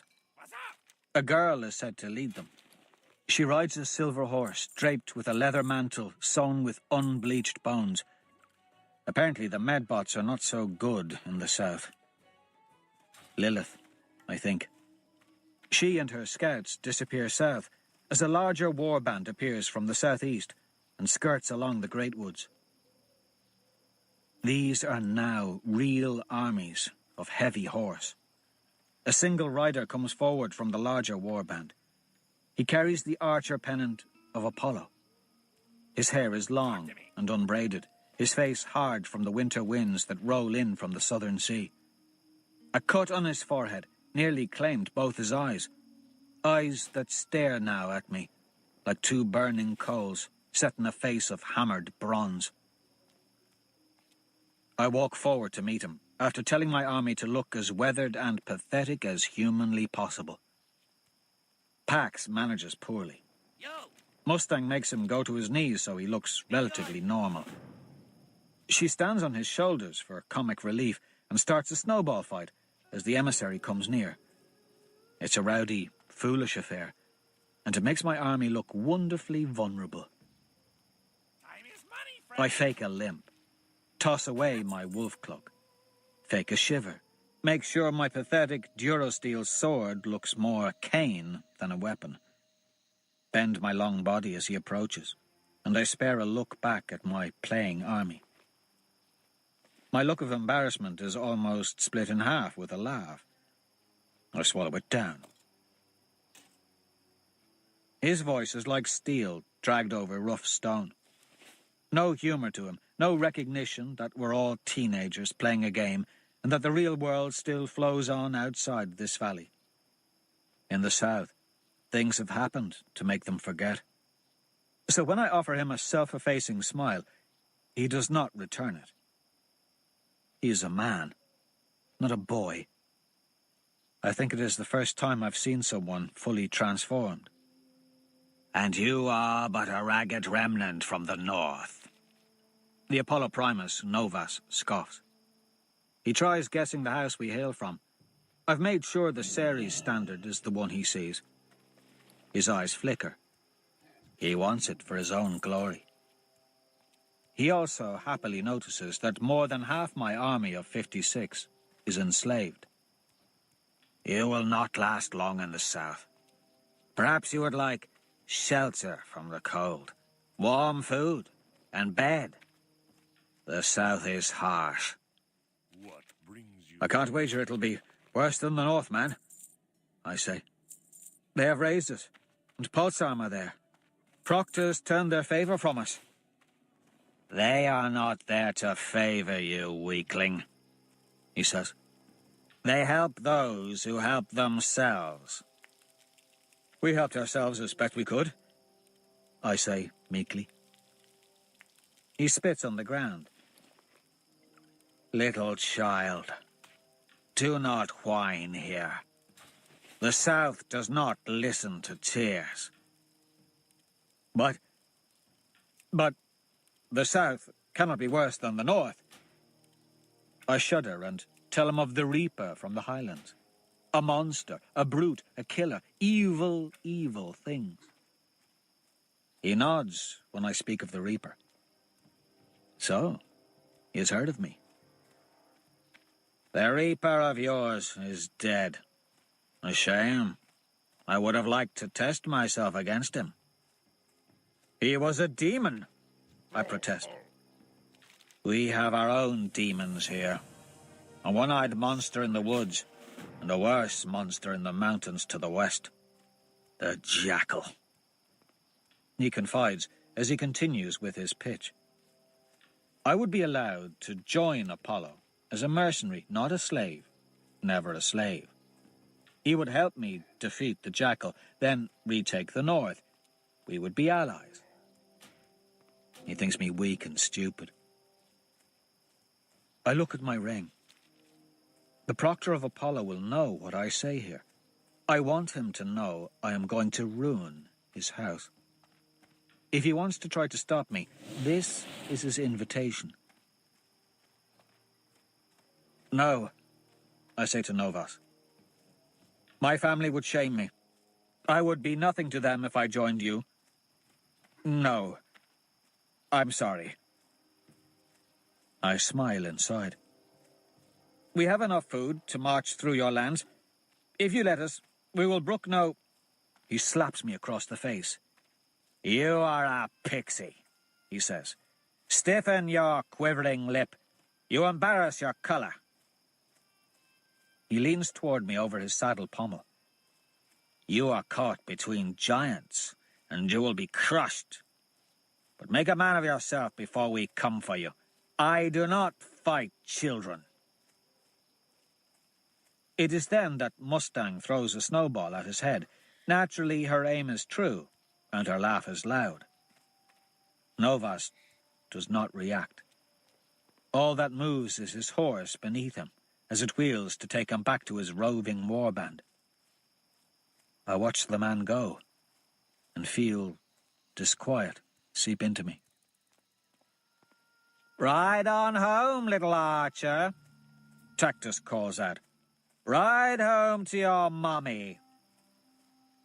Novas rejoins his 30 heavy horse. Our only cavalry is our scouts. They cannot stand against iron blades and iron lances at full tilt, even with the deep snowbanks to muddle their heavier horses. Our weapons are still durosteel. Armor no better than duroplate or wolfskin. I don't even wear armor. I don't plan on fighting a battle where I need to for a while. We've not had a bounty after capturing Ceres' fortress and their standard. The proctors have forsaken me, but the weather has not. Normally, infantry falls like dry wheat to cavalry, but the snow and its treacherous depths protect us. We camp on the western bank of the river that night, nearer the mountains, away from the open plains in front of the dark great woods. Apollo's heavy cavalry now has to cross the frozen river in the darkness if they want to raid our camp as we sleep. I knew they'd try when they thought us weak, ripe for the taking. They failed miserably. Arrogance. As dusk settled, I had Pax and his strongmen take axes out to soften the thick ice of the river bordering our camp. We hear horse screams and plunging bodies in the night. Medbots wind down to save lives. Those boys and girls are out of the game. We continue south, aiming for where my scouts guess Apollo's castle lies. At night, we eat well. Soups are made from the meat and bones of animals my scouts bring back. Bread is kept stored in makeshift packs. It is the food that keeps my army content. As the great Corsican once said, an army marches on its stomach. Then again, he didn't fare so well in the winter. Mustang walks beside me as I lead the column. Though she's swaddled with wolf cloaks as thick as my own, she hardly comes up to my shoulder. And when we walk through deep snow, it's almost a laugh to see her try to keep a pace with me. But if I slow, I earn a scowl. Her braid bounces as she keeps up. When we reach easier ground, she glances over at me. Her pert nose is red as a cherry in the cold, but her eyes look like hot honey. You haven't been sleeping well, she says. When do I ever? When you slept next to me. You cried out the first week in the woods. After that, you slept like a little baby. Is this you inviting me back? I ask. I never told you to leave. She waits. So, why did you? You distract me, I say. She laughs lightly before drifting back to walk beside Pax. I'm left confused both by my response and by her words. I never thought she'd care one way or the other if I left. The stupid smile spreads on my face. Tactus catches it. Smitten as a lovebird, he hums. I hurl a handful of snow at his head. Not a word more. But I need another word. A serious word. He steps closer, takes a deep breath. Does the pain in your back give you a hard-on like it gives me? He laughs. Are you ever serious? His sharp eyes sparkle. Oh, you don't want me serious. How about obedient? He claps his hands together. Well, you know I'm not prime fond of the idea of a leash. Do you see a leash? I ask, pointing to his forehead, where his slave mark could be. And since you know I don't need a leash, it may do to tell me where we are bound. I would be more effective that way. He's not challenging me, because he speaks quietly. After the whipping we both received, he's taken to me in a frighteningly loyal way. Despite all the smiles and sneers and laughs, I have his obedience. And his question is sincere. We're going to ruin Apollo, I tell him. But why Apollo? He asks. Are we merely checking off the houses at random, or should I know something? The tone in his voice makes me cock my head. He's always reminded me of some kind of giant cat. Maybe it's the frighteningly casual way in which he lopes along, like he'd kill something without even tensing his muscles. Or maybe it's because I can imagine him coiling up on a couch and licking himself clean. I've seen things in the snow, Lipa, he says quietly. Impressions in the snow, to be specific. And these impressions are not made by feet. Paws, hooves. No, dear leader. He steps closer. Linear impressions. I get his meaning. Grav boots flying very low. Do tell me, why are the proctors following us? And why are they wearing ghost cloaks? All his whispers mean nothing because of our rings, yet he doesn't know that. Because they are afraid of us, I tell him. Afraid of you, you mean? He watches me. What do you know that I don't?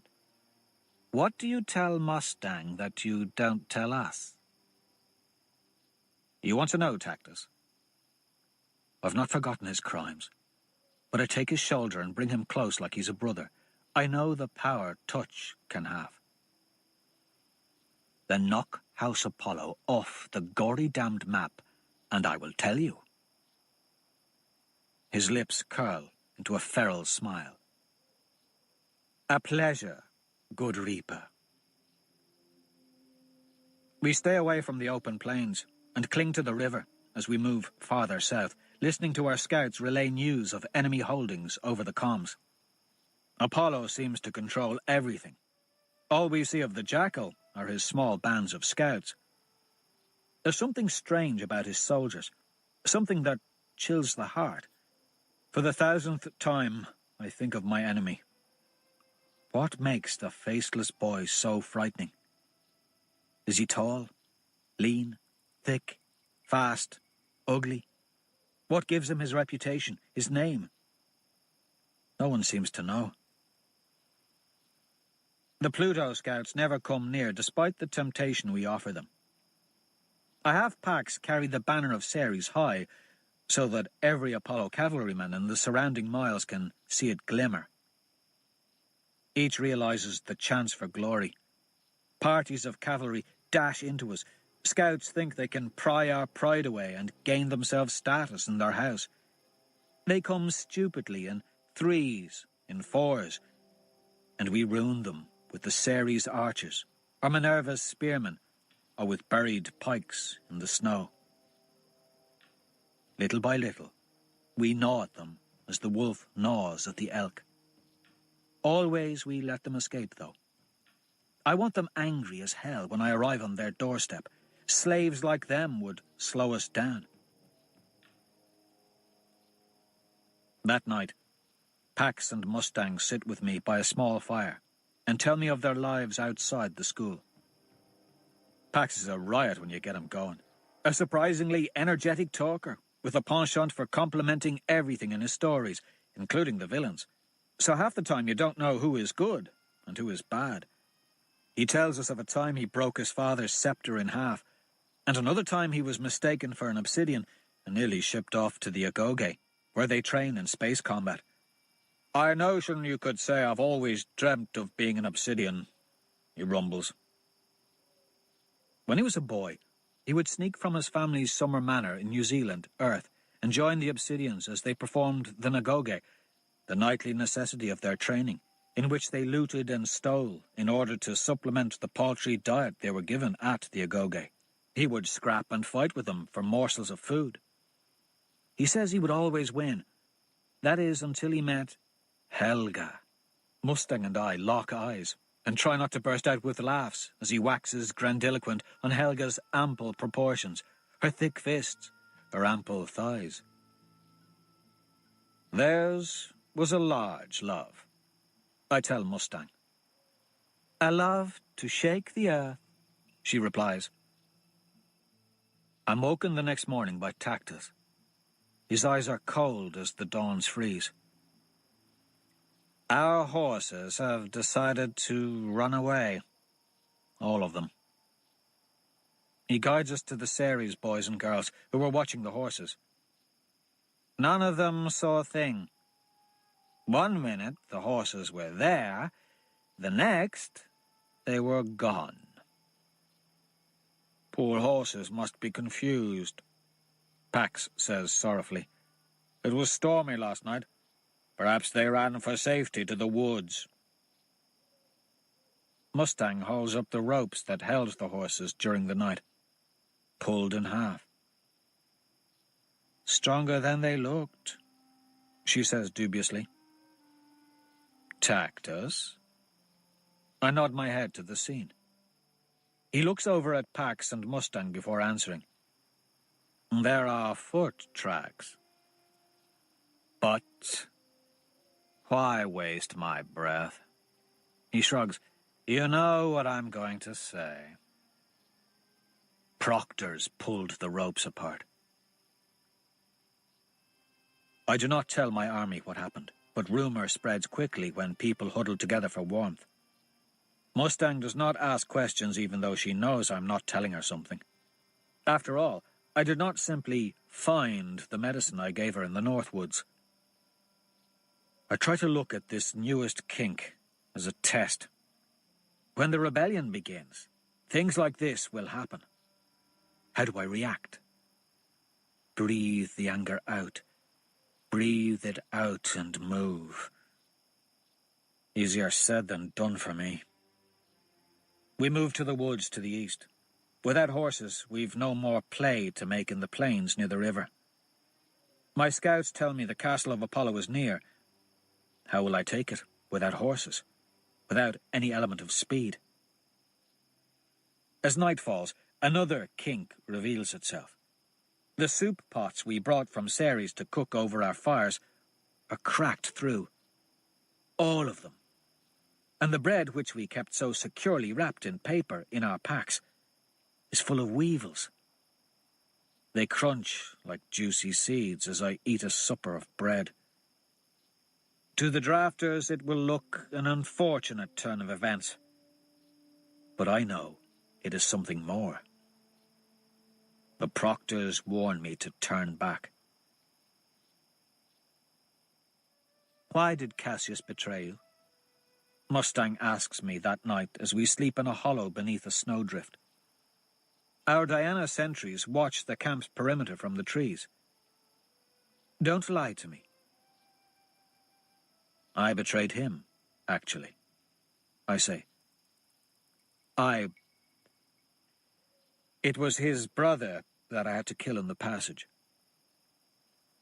Her eyes widen, and after a moment, she nods. I had a brother die. It wasn't the same thing.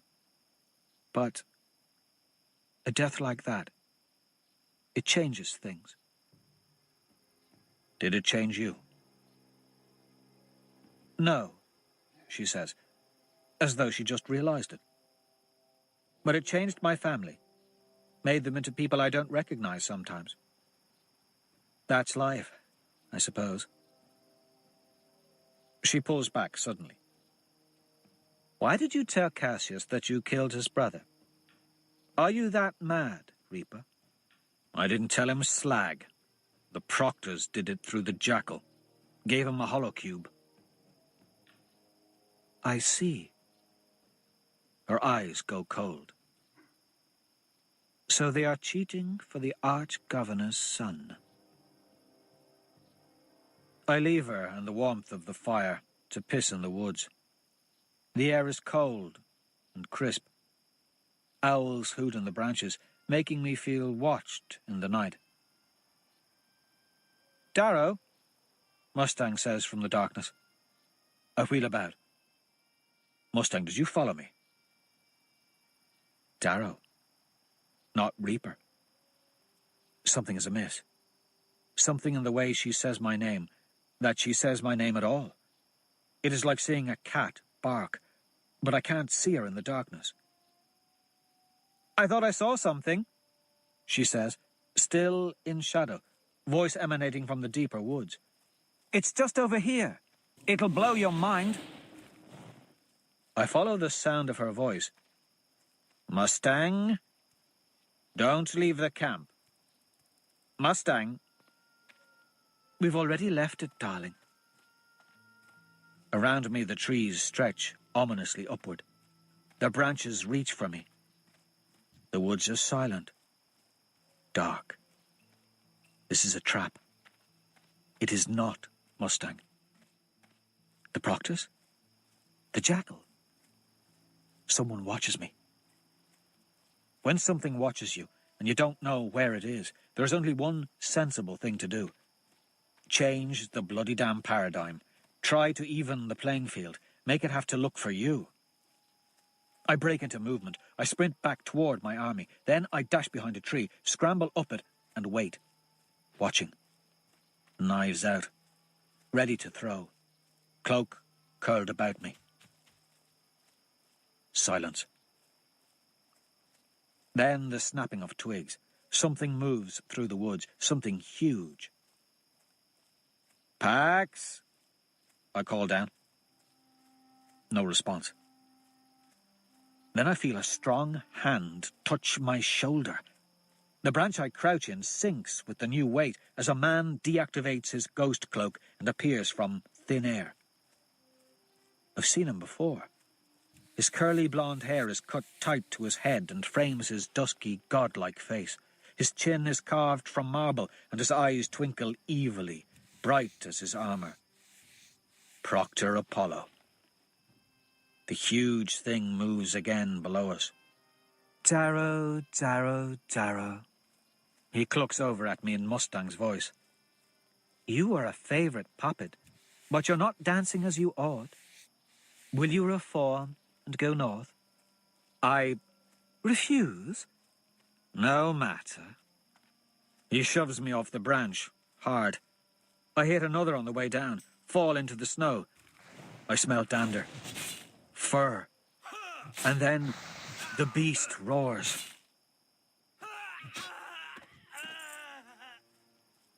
Chapter 38. The Fall of Apollo. The bear is huge, bigger than a horse, big as a wagon, white as a bloodless corpse, eyes red and yellow, razor black teeth long as my forearm. Nothing like the bears I've seen on the HC. A strip of red runs along its spine. Its paws are like fingers, 8 on a hand. It's unnatural. Made by the carvers for sport. It's been brought to these woods to kill me in particular. Severo and I heard it roaring months back as we went to make peace with Diana. Now I feel its spittle. I stand there, stupid for a second. Then the bear roars again and lunges. I roll, run. I sprint faster than I ever have in my life. I fly. But the bear is faster, if less agile.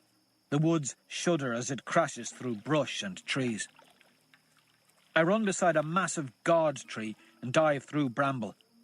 There the ground creaks beneath my feet, and I realize, as leaves and snow crumble under my feet, where I stand. I put the place between myself and the bear and wait for the bear to tear through the underbrush. It bursts clear and lunges for me. I jump back. Then it is gone, shrieking as it plummets through the trapdoor onto a bed of wooden spikes. My joy would have been longer lived if I didn't dance back and step into a second trap. The earth flips. Well, I do. My leg snaps upward and I fly into the air on the end of a rope. I dangle for hours, too frightened to call to my army for fear of Proctor Apollo. My face tingles and itches from the blood rushing to my head. Then a familiar voice cuts the night. "Well, well, well," it sneers from below. "Looks like we've 2 pelts to skin." Severo smirks when I tell him I've allied with Mustang. At camp, where Mustang was preparing search parties to send out for me, his reputation precedes him amongst the northerners. The Minervans fear him. Tactus and the other dead horses, on the other hand, are delighted. "Why, if it isn't my belly buddy," Tactus drawls. "Why the limp, my friend?" "Your mother rode me ragged," Severo grunts. "Bah, you'd have to stand on your tiptoes to even kiss her chin." "Wasn't her chin I was trying to kiss." Tactus claps his hands together in laughter and draws Severo in for an obnoxious hug. They are 2 very peculiar people. But I suppose snuggling in horse corpses gives a bond, makes twins of a morbid sort. Where were you? Mustang asks me quietly to the side. In a second, I say. Severo has only one eye now. So he is the one-eyed demon the Apollonian emissary warned me about. I always wondered what sort of mad little fellows you howlers were, Mustang says. Little? Severo asks. I didn't mean to offend. He grins. I am little. Well, we of Minerva thought you were ghosts. She pats his shoulder. You're not. And I'm not a real Mustang, if you are wondering. No tail, you see. And no, she interrupts Tactus, I've never worn a saddle, since you were going to ask. He was. She'll do, Severo mutters sideways to me. I like them, Mustang says of the howlers a few moments later. Make me feel tall. Perfect. Tactus picks up the bloodback pelt with a grunt. Looky look. They found something in Pax's size. Before we join the group at the large fire that Pax stokes, Severo pulls me aside and produces a blanket. Inside is my sling blade. Kept it safe for you after finding it in the mud, he says. And I made it sharper. Time for using a dull blade is over. You're a friend. I hope you know that. I clap him on the shoulder. Not a game friend. A real friend now, when we're out of here. You know that, yes? I'm not an idiot. He blushes all the same. I learned from him around the campfire that he and the howlers, Thistle, Screwface, Clown, Weed, and Pebble, the dregs of my old house, stayed no longer than a day after I disappeared. Cassius said the jackal took you, Severo says through a mouthful of weevily bread. Delicious nuts. He eats like he hasn't seen food in weeks. We sit fireside in the great woods, bathed in the light of crackling logs. Mustang, Milia, Tactus, and Pax join us in leaning on a fallen tree in the snow. We're all bundled like animals. I sit close with Mustang. Her leg is entwined with mine beneath the furs. The bloodback fur stinks and crackles over the fire. Fat drips into the flames. Pax will wear it when it dries.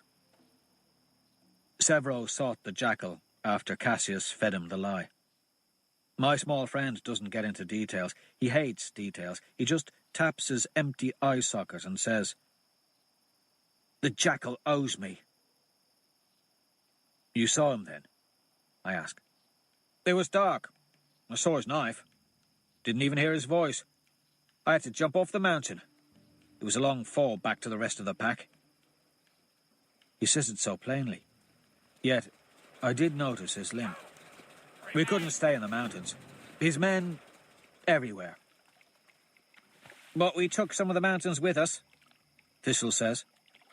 She pats the scalps on her waist with a motherly smile. Mustang shudders. It's been chaos in the south. Apollo, Venus, Mercury, and Pluto are all that's left. But I hear Mercury has been reduced to a force of roving vagabonds.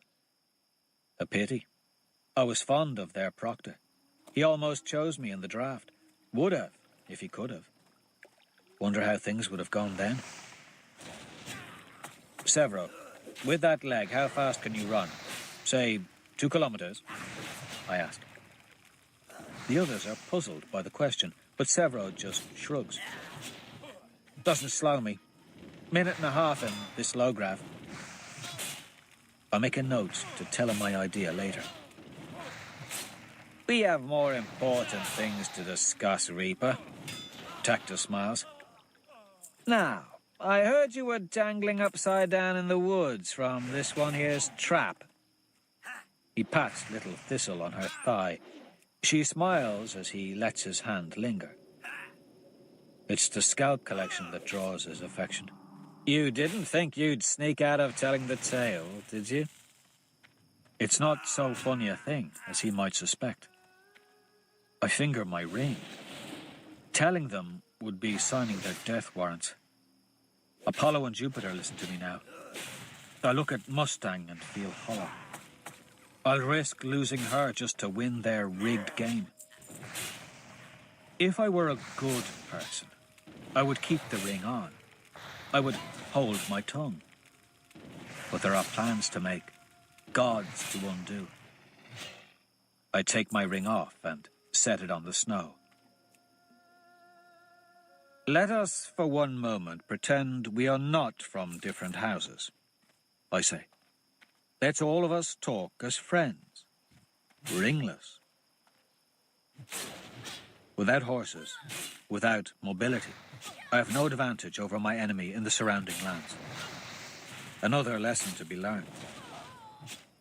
I make an advantage for myself, a new strategy. I make them fear me. My tactics are ones of fragmentation. I split my army into 6 pieces of 10 under myself, Pax, Mustang, Tactus, Milia, and, due to a surprising recommendation for Milia, Nyla. I would have given Severo his own unit, but he and his howlers will not leave my side again. They blame themselves for the scar on my belly. My army sets into Apollo's holdings like starving wolves. We do not assail their castle, but we raid their forts. We bring fire to their supply stores. We shoot arrows at their legs. We foul their water supplies and tell prisoners false news and let them escape. We murder their goats and pigs. We hack their riverboats with axes. We steal weapons. I do not allow prisoners to be taken except if they are students from Venus, Juno, or Bacchus enslaved by Apollo. All others we let escape. The fear and legend must spread. This my army understands better than anything else. They are dogmatic. They tell each other tales of me around the campfires. Pax is their ringleader. He thinks I am myth made man. Many of my soldiers begin carving my sling blade into trees and walls. Tactus and Thistle carve sling blades into flesh. And the more industrious members of my army make standards of stained wolf pelts that we take into battle on the end of spears. I split the slaves of House Ceres and the other captured slaves from one another to integrate them into the various units.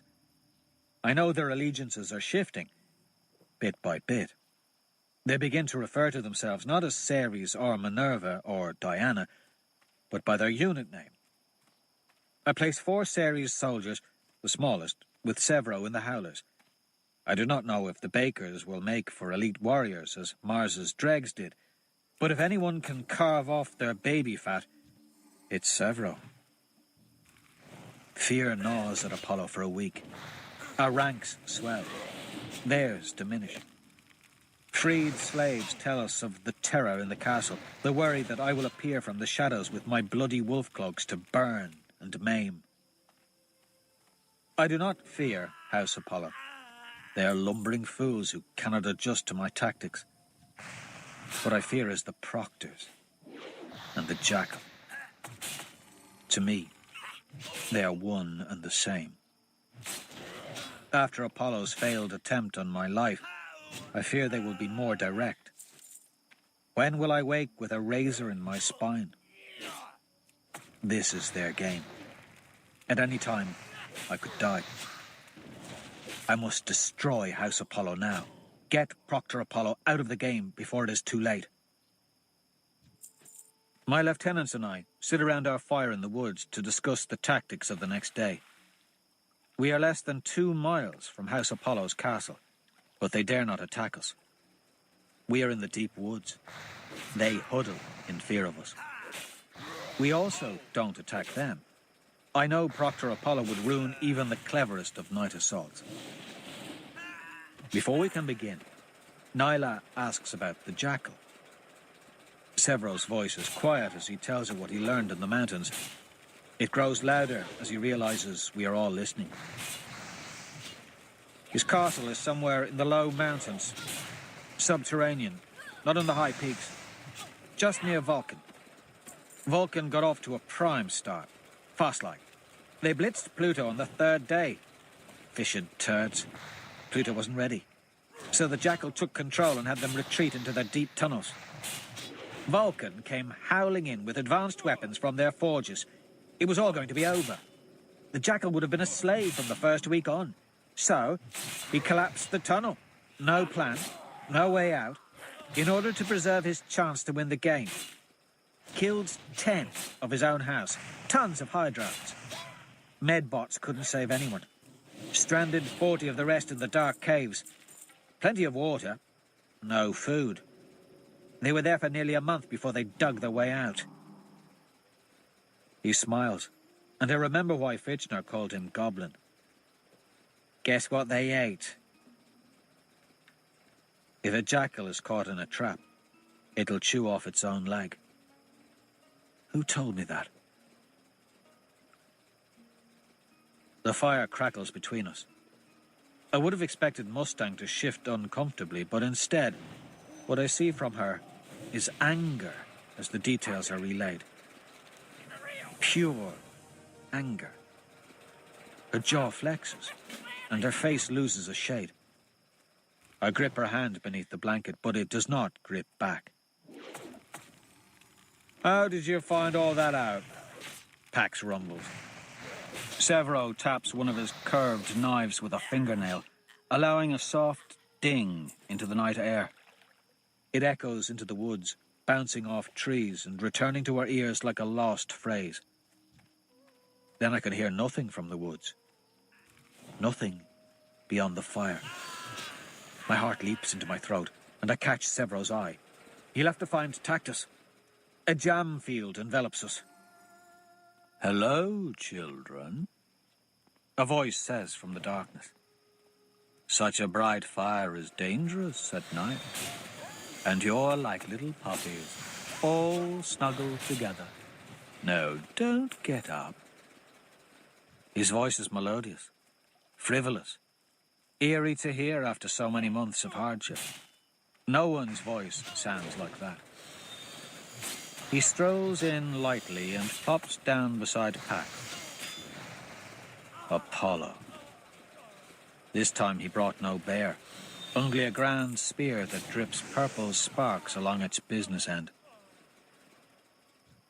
"Proctor Apollo, welcome," I say. Sentinels perch above us in the trees, their arrows pointed at the proctor. I wave the trap away and ask the proctor why he is here, as if we've never met. His presence sends a very simple message. My friends are in danger. "To tell you to return home, my dear nomads."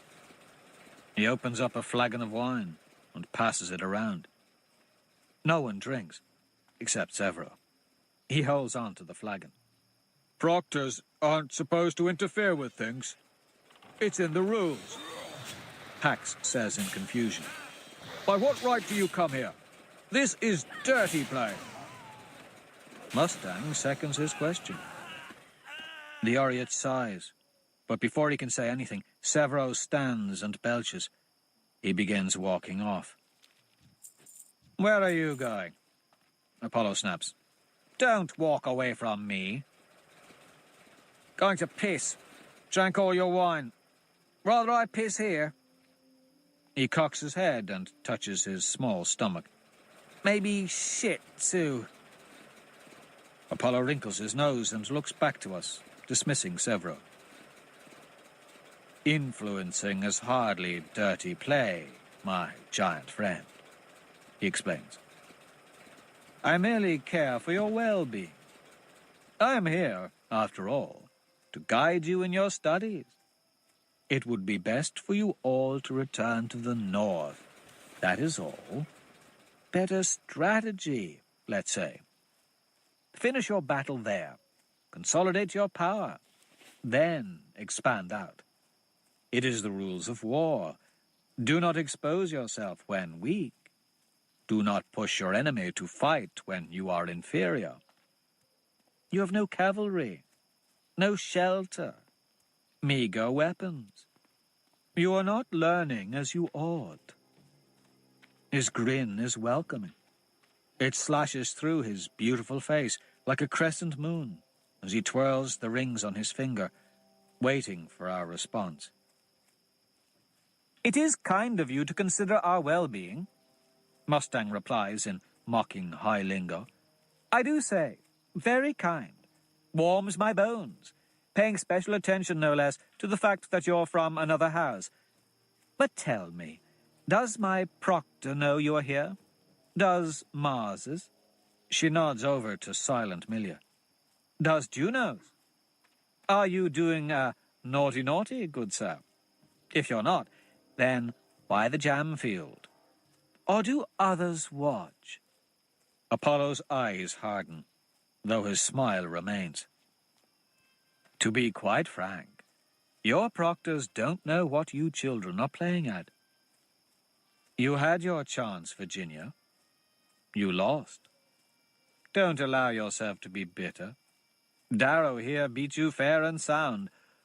Or did your winter together blind you to the fact that there can only be one winning house? Only one victorious Primus? Were all of you truly so blinded? This boy can give you nothing. He looks around at each of them. I shall repeat, since you are a rusty lot. Darrow's win will not mean you win. No one will offer you an apprenticeship because they see him being the key to your success. You merely follow, like General Ney or Ajax Minor. And who remembers them? This Reaper does not even have his own standard. He is using you. That is all. He is embarrassing you and ruining your chances for careers beyond this first year. You're quite annoying, all due respect, Proctor, Nyla says without her usual kindness. And you're still a slave. Apollo points to her mark, fit for all sorts of abuse. Only till I earn the right to wear one of those. Nyla gestures to Mustang's wolf cloak. Your loyalty is touching, but... Pax interrupts. Would you let me whip you, bloody Apollo? Darrow did. Let me whip you and I'll obey like a pink. Promise on the graves of my ancestors, those of Telemanus and the... You're nothing more than a bureaucratic pixie. Millie. This peaceful moment is yours. Rest in it. Breathe in it. Before the story resumes. So feel free to guard your tongues. The footage the drafters see. But however will you the footage the draft is perfectly long-winded. I wonder, Apollo, what happens if the drafters find out that you're arranging to have the Arch-Governor's son win? Is perfectly long-winded. I wonder, had they been around the fire with us? I lean forward to stare down Apollo. Still, I must provoke him. Do us solid, eh? Take your advice, shove it up your arse, and piss off. Lita. Someone laughs in the air above us. A woman's laugh. Other proctors watch from inside the jam field. I see silhouettes in the smoke. How many watch? Jupiter? Venus, maybe, by the laugh. That would be perfect. The fire flickers above Apollo's face. He is angry.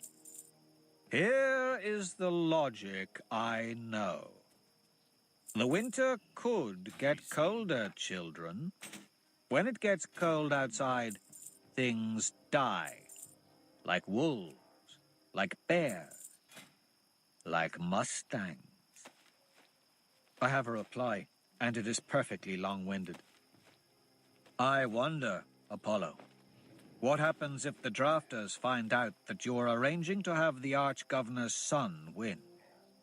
If you were, say, rigging the game, like a bizarre crime lord. Apollo freezes. I continue. When you tried killing me in the woods with that stupid bear, you failed. Now you come here, like the desperate fool you are, to threaten my friends when they do not slaver at the idea of betraying me. Will you kill us all? I know you can edit what you like from the footage the drafters see. But however will you explain to all our drafters how we all died? My lieutenants feign their shock. I go on. Say an imperator of a fleet, say a legate, say any of the drafters of any of the other houses found out that the arch-governor was paying the proctors to cheat, to eliminate the competition so that his son would win and their children would lose. Do you think there would be consequences for the proctors being bribed? For the arch-governor? Do you think they might care that their children are dying in a rigged game? Or that you're getting paid to ruin their meritocratic system? The best shall rise. Or is it the best connected? Apollo's jaw tightens. He looks up to the other proctors. They wisely stay invisible. He must have drawn the short straw to come down here to be the face of their cheating. My lieutenants stay silent as he speaks. If they did find out, children, then there would be consequences for everyone. Apollo threatens. So feel free to guard your tongues while you have them. Or what? Mustang asks violently. What do you think you're going to do? You, of all people, should know, he says. I don't understand this point, but this charade has run its course. I've counted the seconds since Severo left. The proctors have not. I turn to Mustang. How fast can Severo run 2 kilometers?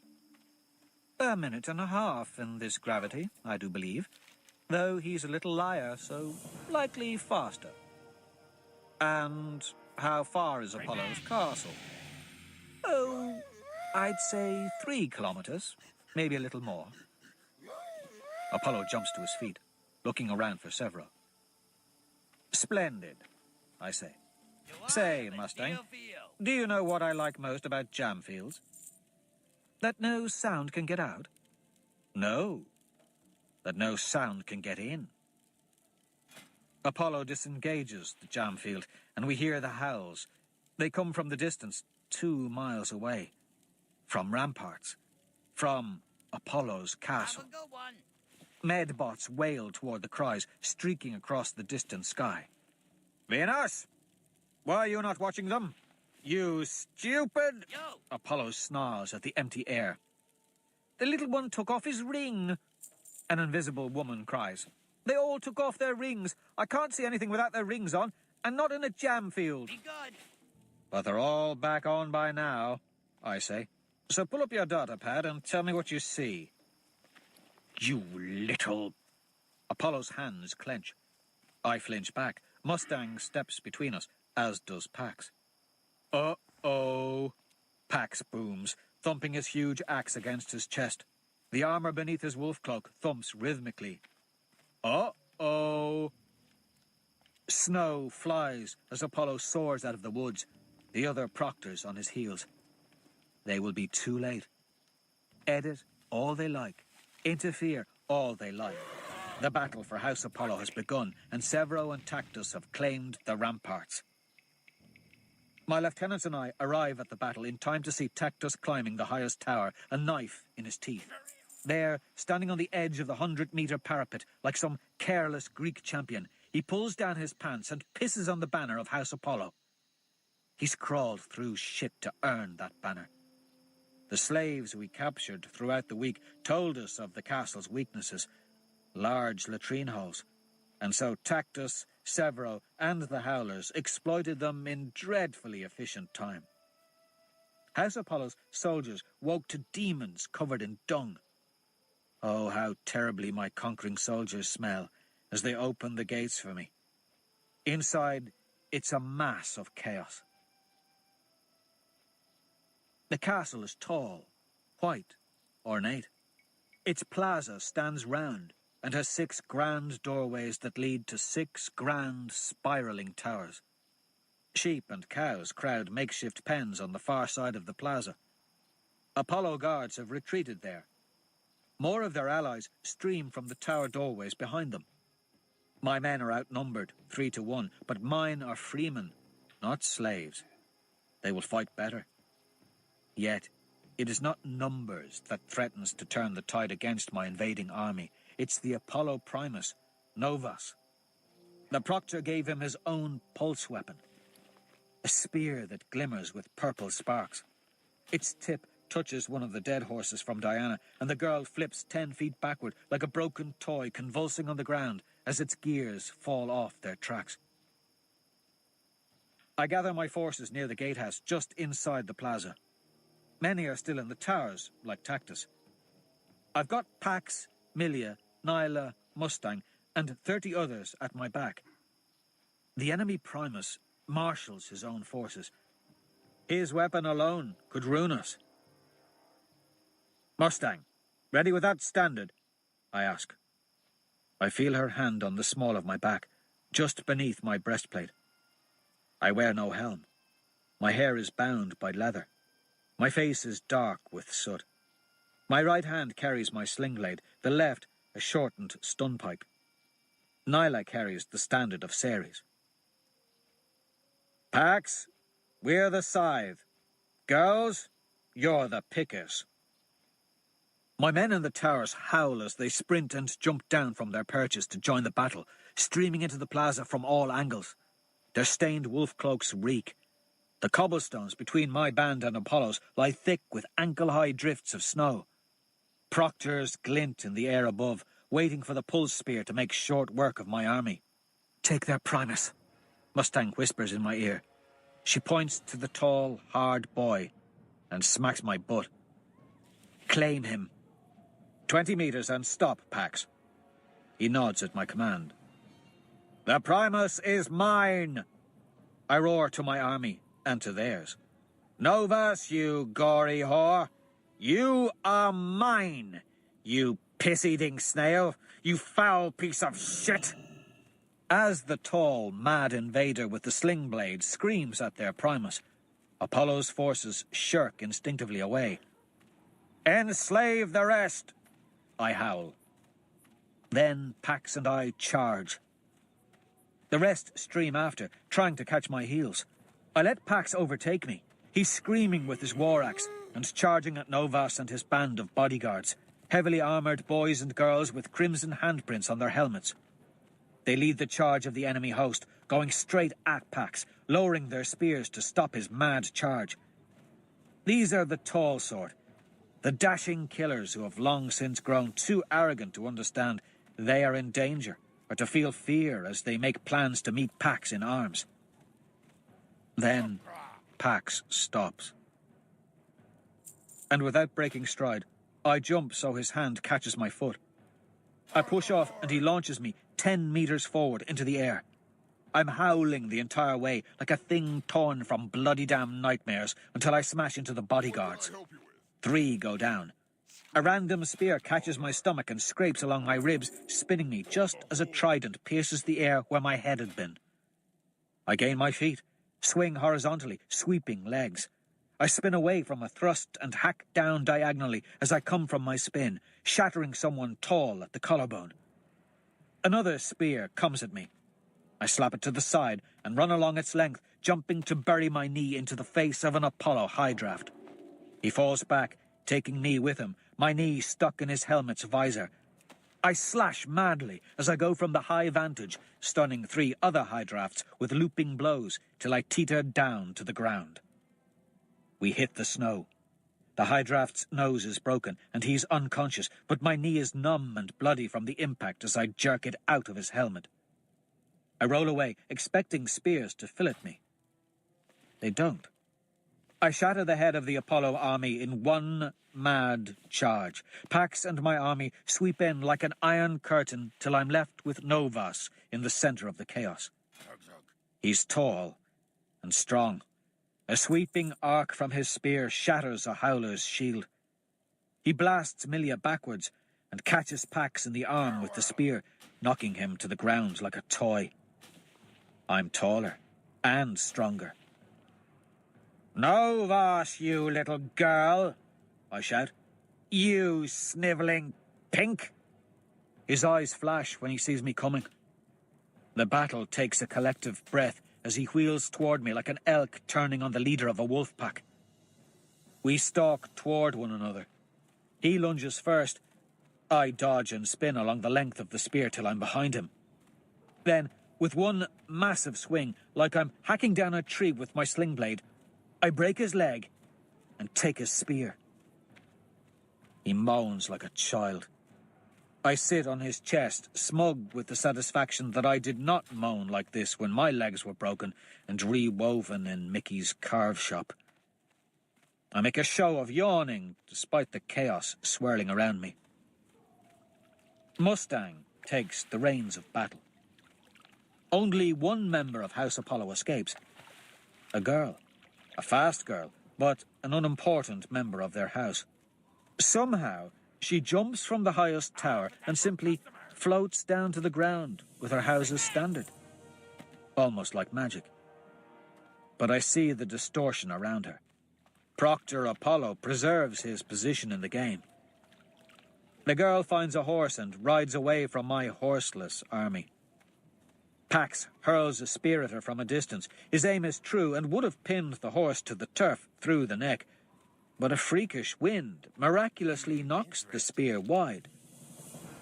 In the end, it's Mustang who takes a horse from the Apollo stables and chases the girl down with the howlers, Thistle and Pebble.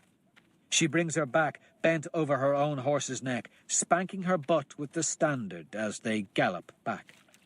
My army roars as Mustang trots into the conquered castle square. We've already freed the House Ceres slaves. They've earned their place in my army. I wave down at Mustang from my perch beside Severo and Tactus on the high ramparts. Our feet dangle carelessly over the edge. House Apollo has fallen in less than 30 minutes, despite Apollo's interference with the pulse spear. Proctor Apollo confers with Jupiter and Venus in the sky. They glitter in the dawn light, as though nothing has happened. But I know he will have to leave the game.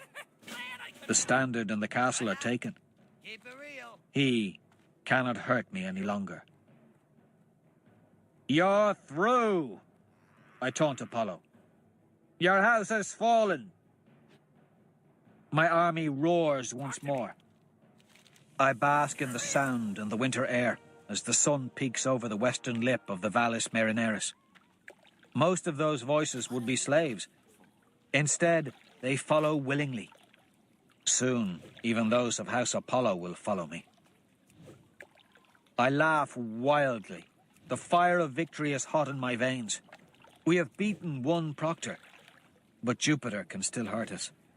His house is unbent, unbroken, far to the north. A quick rage overtakes me along with another, darker passion. One of arrogance, furious, mad arrogance.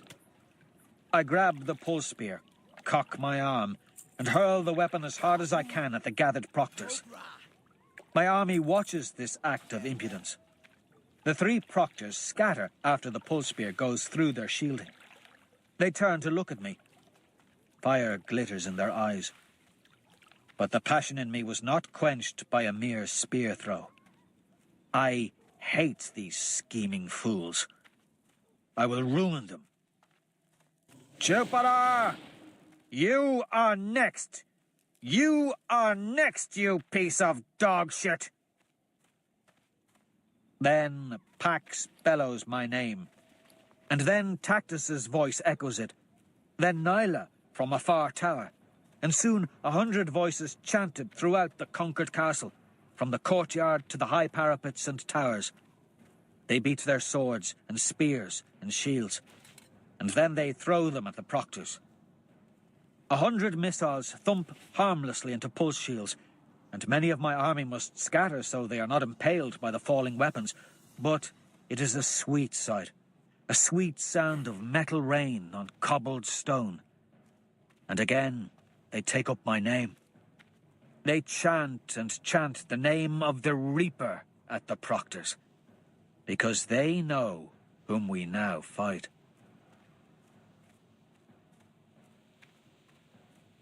Chapter 39. The Proctor's Bounty.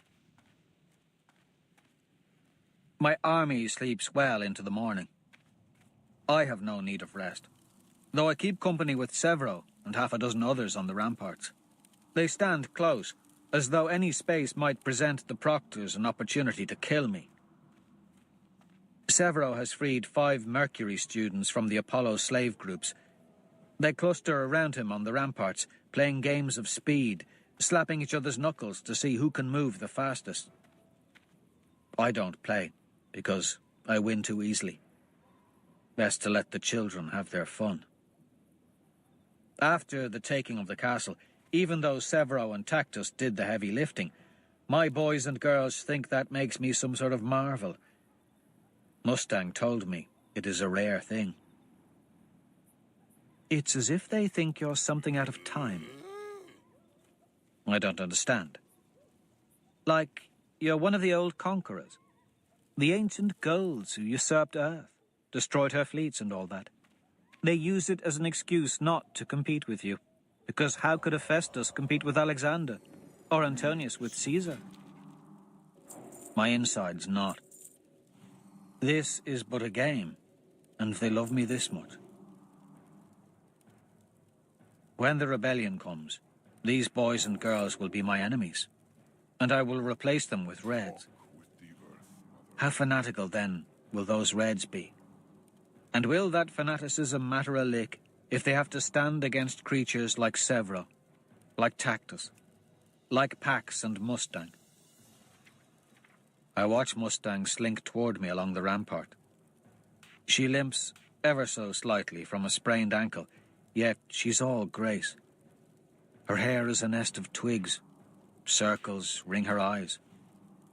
She smiles at me. She's beautiful. Like Io. From the ramparts, we can see over the great woods that glimpse the beginnings of Mars's highlands to the north. The mountains glower at us from the west, to our left. Mustang points to the sky. Proctor, incoming. My bodyguards tighten around me, but it's only Fitchner. Severo spits over the ramparts. Our prodigal parent returneth. Fitchner descends with a smile that tells a tale of exhaustion, fear, and a little bit of pride.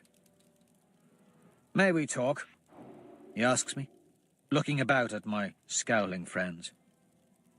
Fitchner and I sit together in the Apollo war room. Mustang stokes the fire.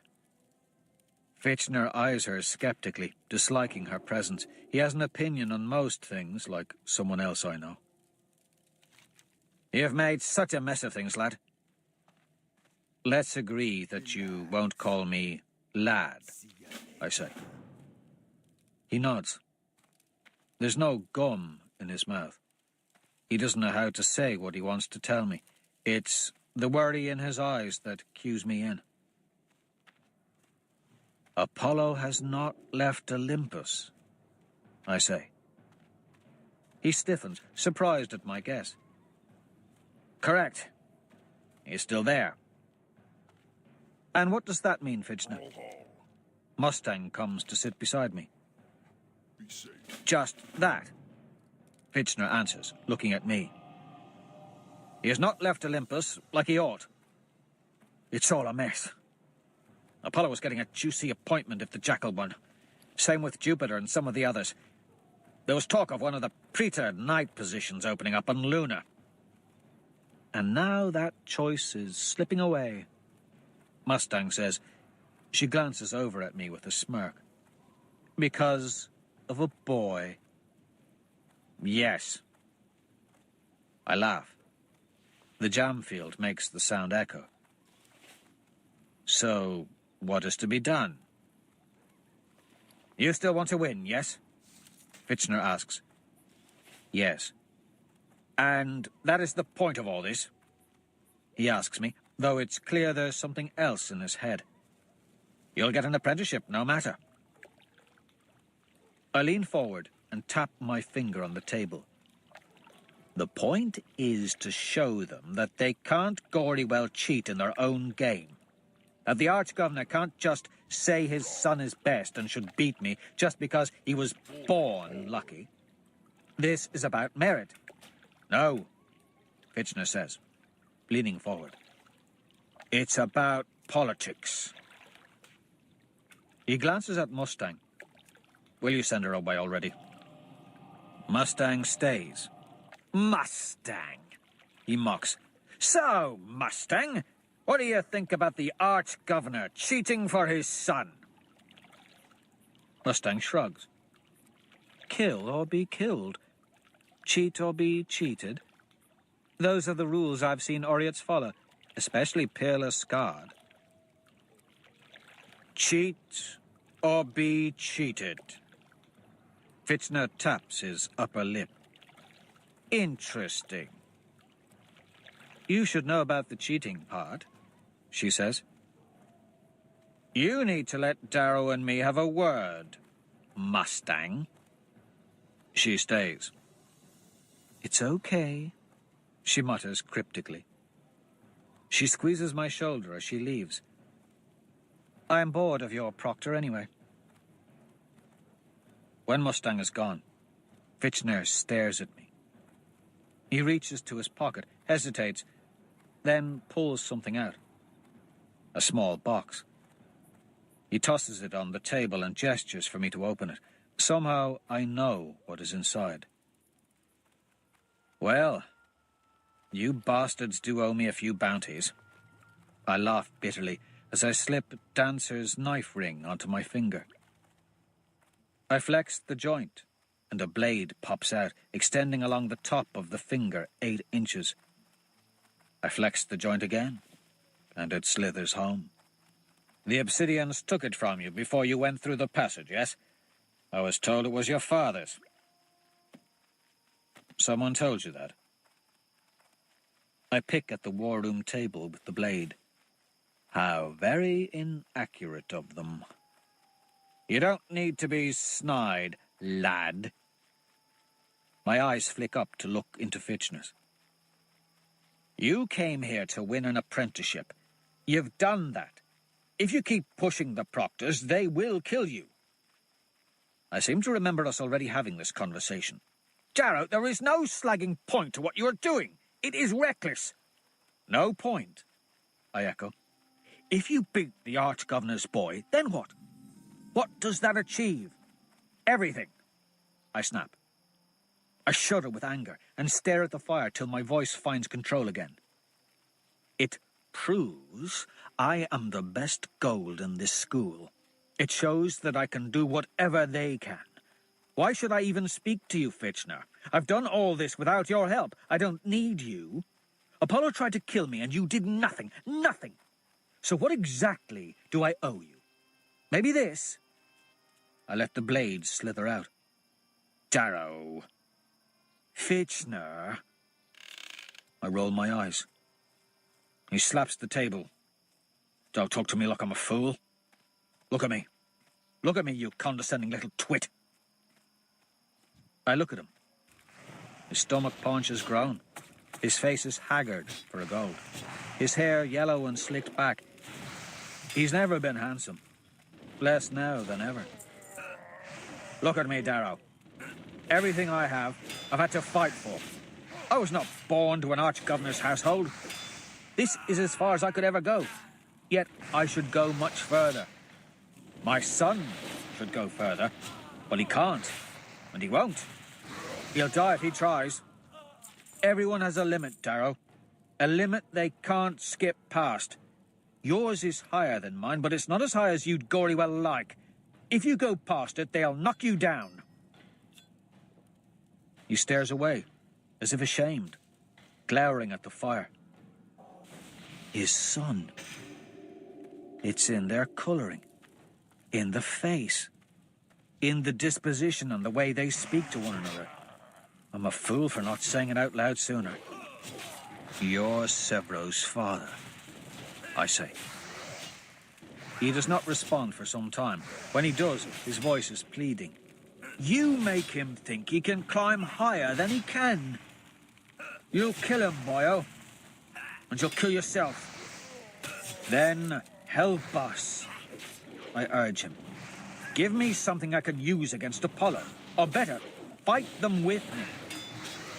Gather the other proctors, and we'll take the battle to them. I can't, boyo. I can't. I sigh. No, I thought you wouldn't. My career would be over in a pinch if I helped you.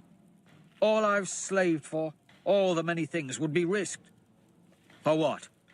Just to prove a point to the Arch-Governor? Everyone is so frightened of change, I say, before smiling sincerely at the broken man. You remind me of my uncle. There will be no change. Fitchner grumbles as he stands. Never is. Know your damn place, and you won't make it out of this, boyo. He looks like he wants to reach and touch my shoulder. He doesn't. Hell, the trap's already set for you. You're walking right into it. I'm ready for the Jackal's traps, Fitchner. Or Apollo's. It makes no difference. They won't be able to stop what's coming for them. No, Fitchner says, hesitating for a moment. Not their traps. The girls. I answer him in a way he will understand. Fitchner, do not play me for a fool with vague, annoying references to duplicity. My army is mine, one in heart and body and soul. They can no more betray me at this point than I can betray them. We are something you have not seen before, so stop. He shakes his head. This is your fight, boyo. Yes, it is my fight. I smile. Now is the time I've been waiting for. Fitchner, hold up, I say, before he reaches the door. He stops and looks back. I kick back my chair and stride over to him. He eyes me curiously. Then I stick out my hand. Despite everything, thank you. He clasps it. Good luck, Taro, he says. But take care of Severo. The little shit will follow you anywhere, no matter what I say. I'll take care of her. I promise. My Helldiver grip tightens on his hand. For a moment, if only a moment, we are friends. Then he winces at the pressure my hand is putting on his. He laughs at first, then he understands, and his eyes widen. Sorry, I say. That's when I break his nose and slam my elbow into his temple till he no longer moves.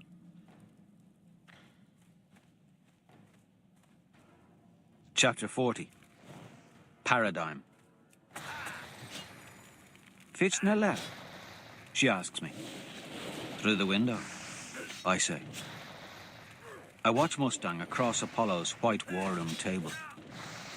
A blizzard has risen outside, no doubt meant to keep my army inside the castle, around their warm fires and hot pots of soup. Her hair coils about her shoulders, held by leather bands. She wears the wolf cloak like the others, though hers is streaked with crimson. Muddy boots with spurs are kicked up on the table. Her standard, the only weapon she really favors, leans on a chair beside her. Mustang's face is a quick one. Quick to mocking smiles. Quick to pleasant frowns. She gives me the smile and asks what is on my mind. I am wondering when you will betray me, I say. Her eyebrows knit together. You're expecting that? Cheat or be cheated, I say, echoed by your own lips. Are you going to cheat me? She says. No, because what advantage would you gain? You and I have beaten this game. They would have us believe one must win at the cost to all the rest. That isn't true. And we're proving it. I say nothing. You have my trust because when you saw me hiding in the mud after taking my castle, you let me escape. She explains thoughtfully. And I have your trust because I pulled you from the mud when Cassius left you for dead. I do not respond. So there is your answer. You are going to do great things, Darrow. She never calls me Darrow. Maybe you don't have to do them alone? Her words make me smile. Then I bolt upright, startling her. Get our men, I order. I know she was looking forward to resting here. I was too. The smell of soup tempts me. So does the warmth and the bed and the thought of spending a quiet moment with her. But that is not how men conquer. We're going to surprise the Proctors. We're going to take Jupiter. We can't surprise them. She taps her ring. The jam field Fitchner had is gone. We'd ditched the rings completely, but they are our insurance. The Proctors may be able to edit out a few things here and there, but common sense dictates that they can't tamper with the footage too much, or the drafters will get suspicious. And even if we make it through this storm, what will taking Jupiter accomplish? She asks. If Apollo didn't leave when his house lost, Jupiter won't either. You're just going to provoke them into interfering. We should go after the Jackal now. I know the Proctors are watching me plan this. I want them to know where I'm going. I'm not ready for the Jackal, I tell her. I need more allies. She looks at me, eyebrows pinched together. She doesn't understand, but it doesn't matter. She will, soon enough. Despite the blizzard, my army moves swiftly. We bundle ourselves in cloaks and furs so thickly that we look like animals stumbling through the snow. At night, we follow the stars, moving despite the mounting winds and the piling snow. My army does not grumble. They know I will not lead them purposelessly. My new soldiers press themselves harder than I would have thought possible. They have heard of me. Pax makes sure of that. And they are desperate to impress me. It becomes problematic. Wherever I walk, the procession around me suddenly doubles their effort so that they overtake those in front or outpace those behind. The blizzard is vicious. Pax always stands close to me and Mustang, as though he means to block us from the wind. He and Severo are always stepping on each other's toes to be nearest me, though Pax would likely want to light my fires and tuck me in bed at night if I let him, while Severo would tell me to pick my own ass.